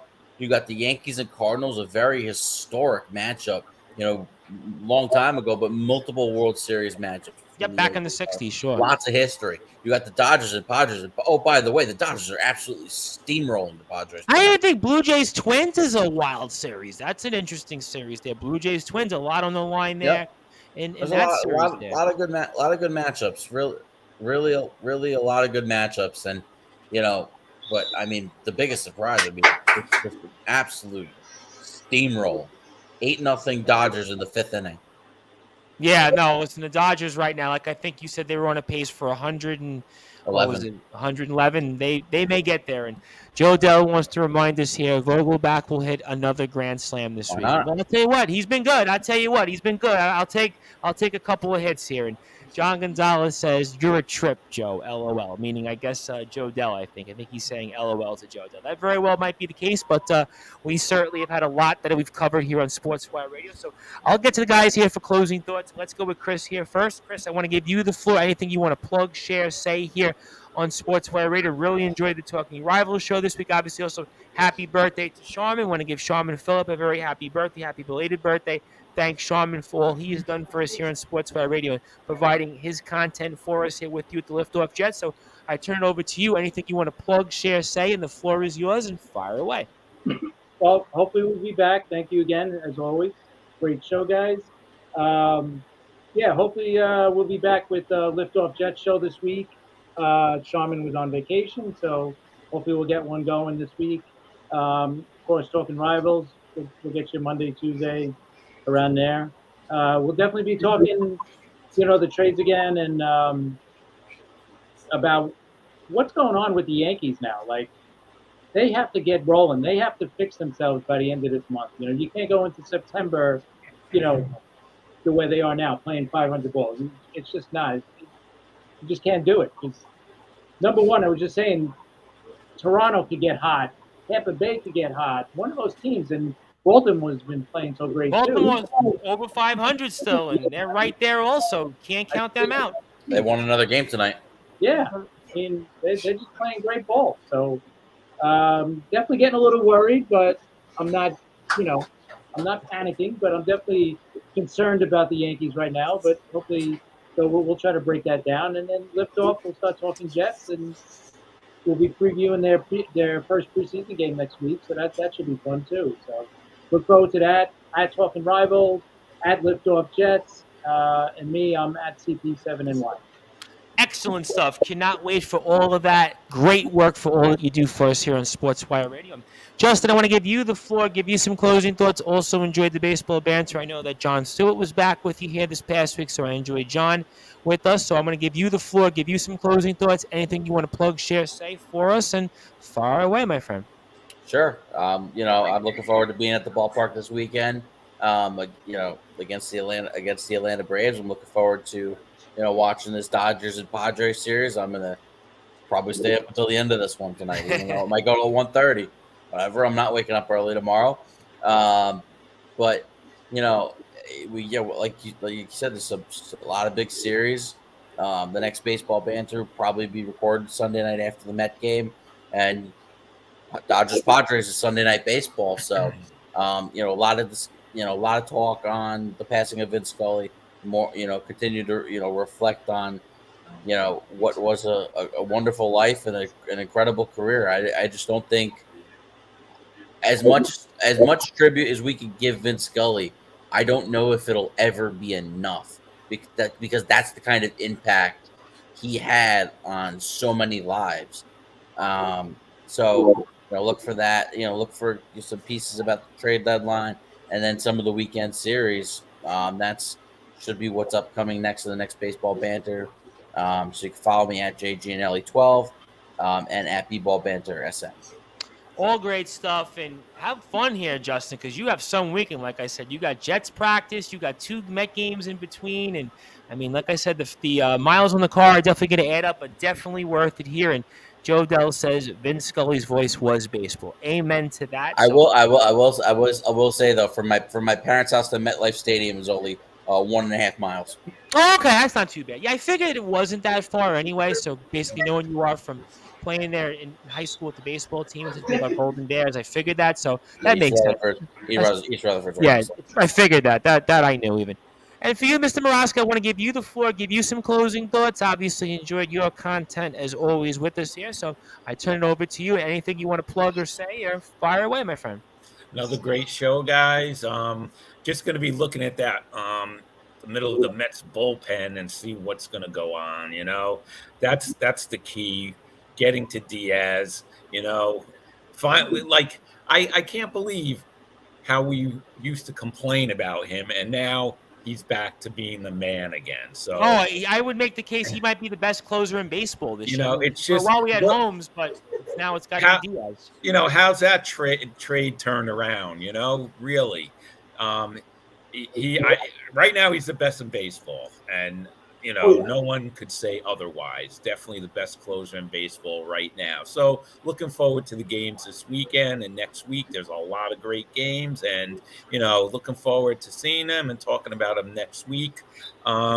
If anybody wants to get a hold of me on Twitter, it's at @RMaraska, and on Old People Facebook, it's Rob Maraska. Well, I'll tell you what, though, on Facebook, I have I should probably bring it up before I get to the Brew Force. I have a show out there that actually, with undefeated world champion boxer Mark the Tank Ellens, that actually got over 1,500 views. So, pretty good. Yeah, 1,500. I had 1,500 likes. I had like 60-something shares on it or something like that. I mean, it's like unbelievable. People so there's people out there. You just never know. I mean, so 1,500 views. I mean, that's a lot. I got a lot of followers off. I think we're up to almost 500 people who follow the Sportswire page on Facebook. I remember having like 50 followers. It was like, wow, I'm at 50. Now I'm almost at 500. I don't even promote it. So, I mean, there's people out there. So, all great stuff with that. Everybody can follow Rob Maraska, certainly on Twitter at @RMaraska. Give him a friend request if you can on Facebook at Robert Maraska. And certainly we turn it over to the Brute Force. Well, I can't say we've saved the best for last, but we've definitely saved the biggest for last. And certainly you got a lot to get off your chest, the Brute Force. Liberty as well. Liberty for our friend Anthony Fink, who I know is falling asleep. And I saw Anthony yesterday. Once again, he was bringing up you as always, and certainly looking forward to hearing this from you. So I turn it over to you, my friend. I give you the floor. Anything you want to plug, share, say, and the floor is yours. Yeah, Tom, thank you for another great week of Friday Night Live here on the Sports Report. Thank you, Chris, Justin, Rob. Another fun week, of course, with you guys talking all the latest in the world of sports. So you can obviously follow me on Instagram at bweiss20, on Twitter at bradweiss20, and searching Bradley Weiss on Facebook. Now, with all that being said, we talked about the Mets today. Like I'll say one more time, and I'm not going to put up confidence again, but what I will say is 2 out of 3 minimum. Okay, that is minimum. I don't want to hear nobody else say nothing else. Okay, 2 out of 3 games we're going to take from the Braves, and then we'll take care of Cincinnati before we see our friends, the Philly Fanatics, next weekend. So I'm looking forward to that. But, of course, Tom, you knew I wasn't going to go off this show without talking about another playoff team in New York City right now, and that is the red-hot New York Liberty. All right, and again, the Liberty this past week won 2 games in a row against the LA Sparks, 2 big games to break the tiebreaker with them and get into that 7th, 8th tie right now that they're in. Some big games coming up, though. They're playing Phoenix tomorrow, the Dallas Wings back-to-back, as well as the Atlanta Dream. But next Sunday, Tom Bryce, final home game of the season against Atlanta, and you know who's looking to go. So I am looking to go. We'll see if we can get a crew back at the Barclays Center next Sunday. So I'm looking forward to that. But the Liberty behind the superstar, Sabrina Ionescu, all right, has definitely been carrying this team, and they've been playing a lot better basketball. So I'm excited to see the Liberty as well. I also want to give a shout out to the Long Island Nets for another great clinic today. We ran over in Manhasset. But last but not least, certainly by somewhat surprise, all right? Come on, guys. Come on over, okay? These guys actually showed up. Oh, wow. You know what? You really saved something. Showed up, okay? Look at these guys. All Why right? did you wait till the wait? Why did you wait till the last minute here? What's up, James DeSimone? Jason. So they were playing an intense game behind me of 2K. So they So that's why I heard some noise in the background. Exactly. So I didn't want to keep it a secret, but I want to give a shout out to these two guys. James worked with me this week over at the Greenville Baker Club in Locust Valley camp. So I want to give him a shout out for doing a great job with me. And Jason, we work in the next 3 weeks, as well as James, a basketball camp in Hicksville run by the great Ed and Kelly Dempsey. So looking forward to all that. These guys might make an appearance at Barclays Center next week too.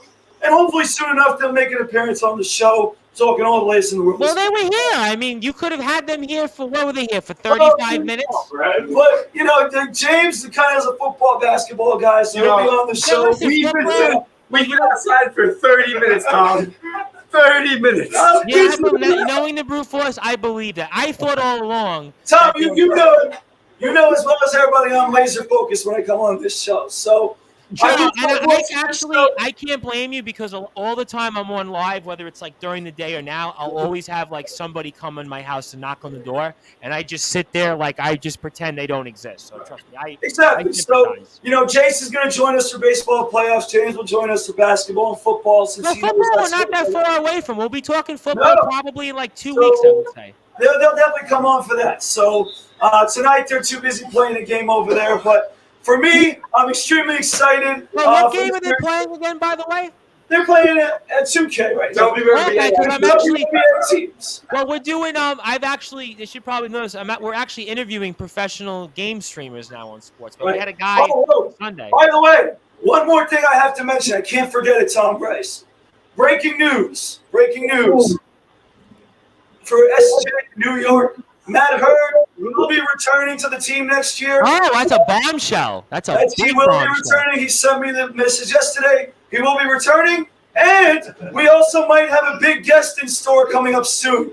A couple nights ago, the first round of the playoffs for Level Up Men's League team, we played Gabe Lightberg, and we won. Oh, shoot. But Gabe and I talked after the game, and I said, listen, you got to come on the sports show, sports report, and you got to come talk to us. He said, definitely. Let's make it happen soon. So really? Gabe, and did Gabe wants to come talk. Okay, but did Gabe kind of like say it? And because I get this all the time, because I was at a wrestling show last week, and I'm giving these guys, because Anthony Fink was like, talk to these guys. I'm like, these guys don't care for me. I mean, one guy said yes, but was he like, did he like brush you off or go, No. He told me that he wants to come on the show, and he would be excited to do so. So I'll make the time. He knows a lot about the Yeshiva team. He's no longer there, but I know. He knows the team. He wants to talk to the team. And he even had a big comment about who he thinks is going to be in the Skyline Finals this year. So I'll tell you what. Let's make the date and time. And I'll make sure I get this clip out there. Not today, but certainly by Sunday, because we know obviously it's Shabbat. Yeah. So We'll definitely do it closer to the season. But he's a great kid. We competed against each other. It felt like good old days again. So I'm looking forward to having him. That's a real honor to have Gabe Leifer with Yeshiva and the season that they had, the last couple of years they had, to be able to speak with somebody like that. I mean, I'm speaking with a world champion boxer next weekend, Shannon O'Connell. That's nothing. Gabe Leifer is way big on the totem pole than Shannon O'Connell. I would much rather speak with Gabe and certainly get that story. So that would be a very, very big honor for sure. So that'll be something that, I definitely would love to speak with him on that. So we'll definitely make sure that he gets that out there. Also, congratulations to Coach Steinmetz, because his son is like a superstar baseball player, by the way. Yes. Superstar. I mean, he's a big deal. Jacob Steinmetz. I mean, Jacob Steinmetz, we could use him with the Mets or the Yankees right now at some point. So, Absolutely. That's all good stuff. And Matt Hurt, listen, dropping a bomb like that with Matt Hurt, you certainly, you were okay to say that? You were okay? Did they say yes? All right. I'll tell you what. He gave me the full go. He said he's going back. All right, so we'll put that up there right away in a little while. So we heard it here first on Sportswire Radio. Matt Hurt is coming back, and obviously Matt has been a good friend to us for a long time on Sportswire Radio, and certainly look forward to watching Matt this year. So that means I'll be at a number of games this year. So all great stuff. I want to thank everybody for tuning in. I want to thank Joe Dell. I want to thank, of course, John Gonzalez of the Sports Authorities Group, Anthony Finkel, who I know tuned in at the very beginning, Carlos Torres, my very good friend, Mr. Joey Bostrom, Coach Messina. And again, if you like what you hear from us on Sportswire Radio, you can definitely give us a like on Facebook at Sportswire Radio. And Joey Bostrom says, another great show. Enjoy it as always. You guys rock. Thank you, Joey. And Joey, thank you for all of your support over the past several decades. It feels like of our friendship, more like 12 years, I think, but who's counting?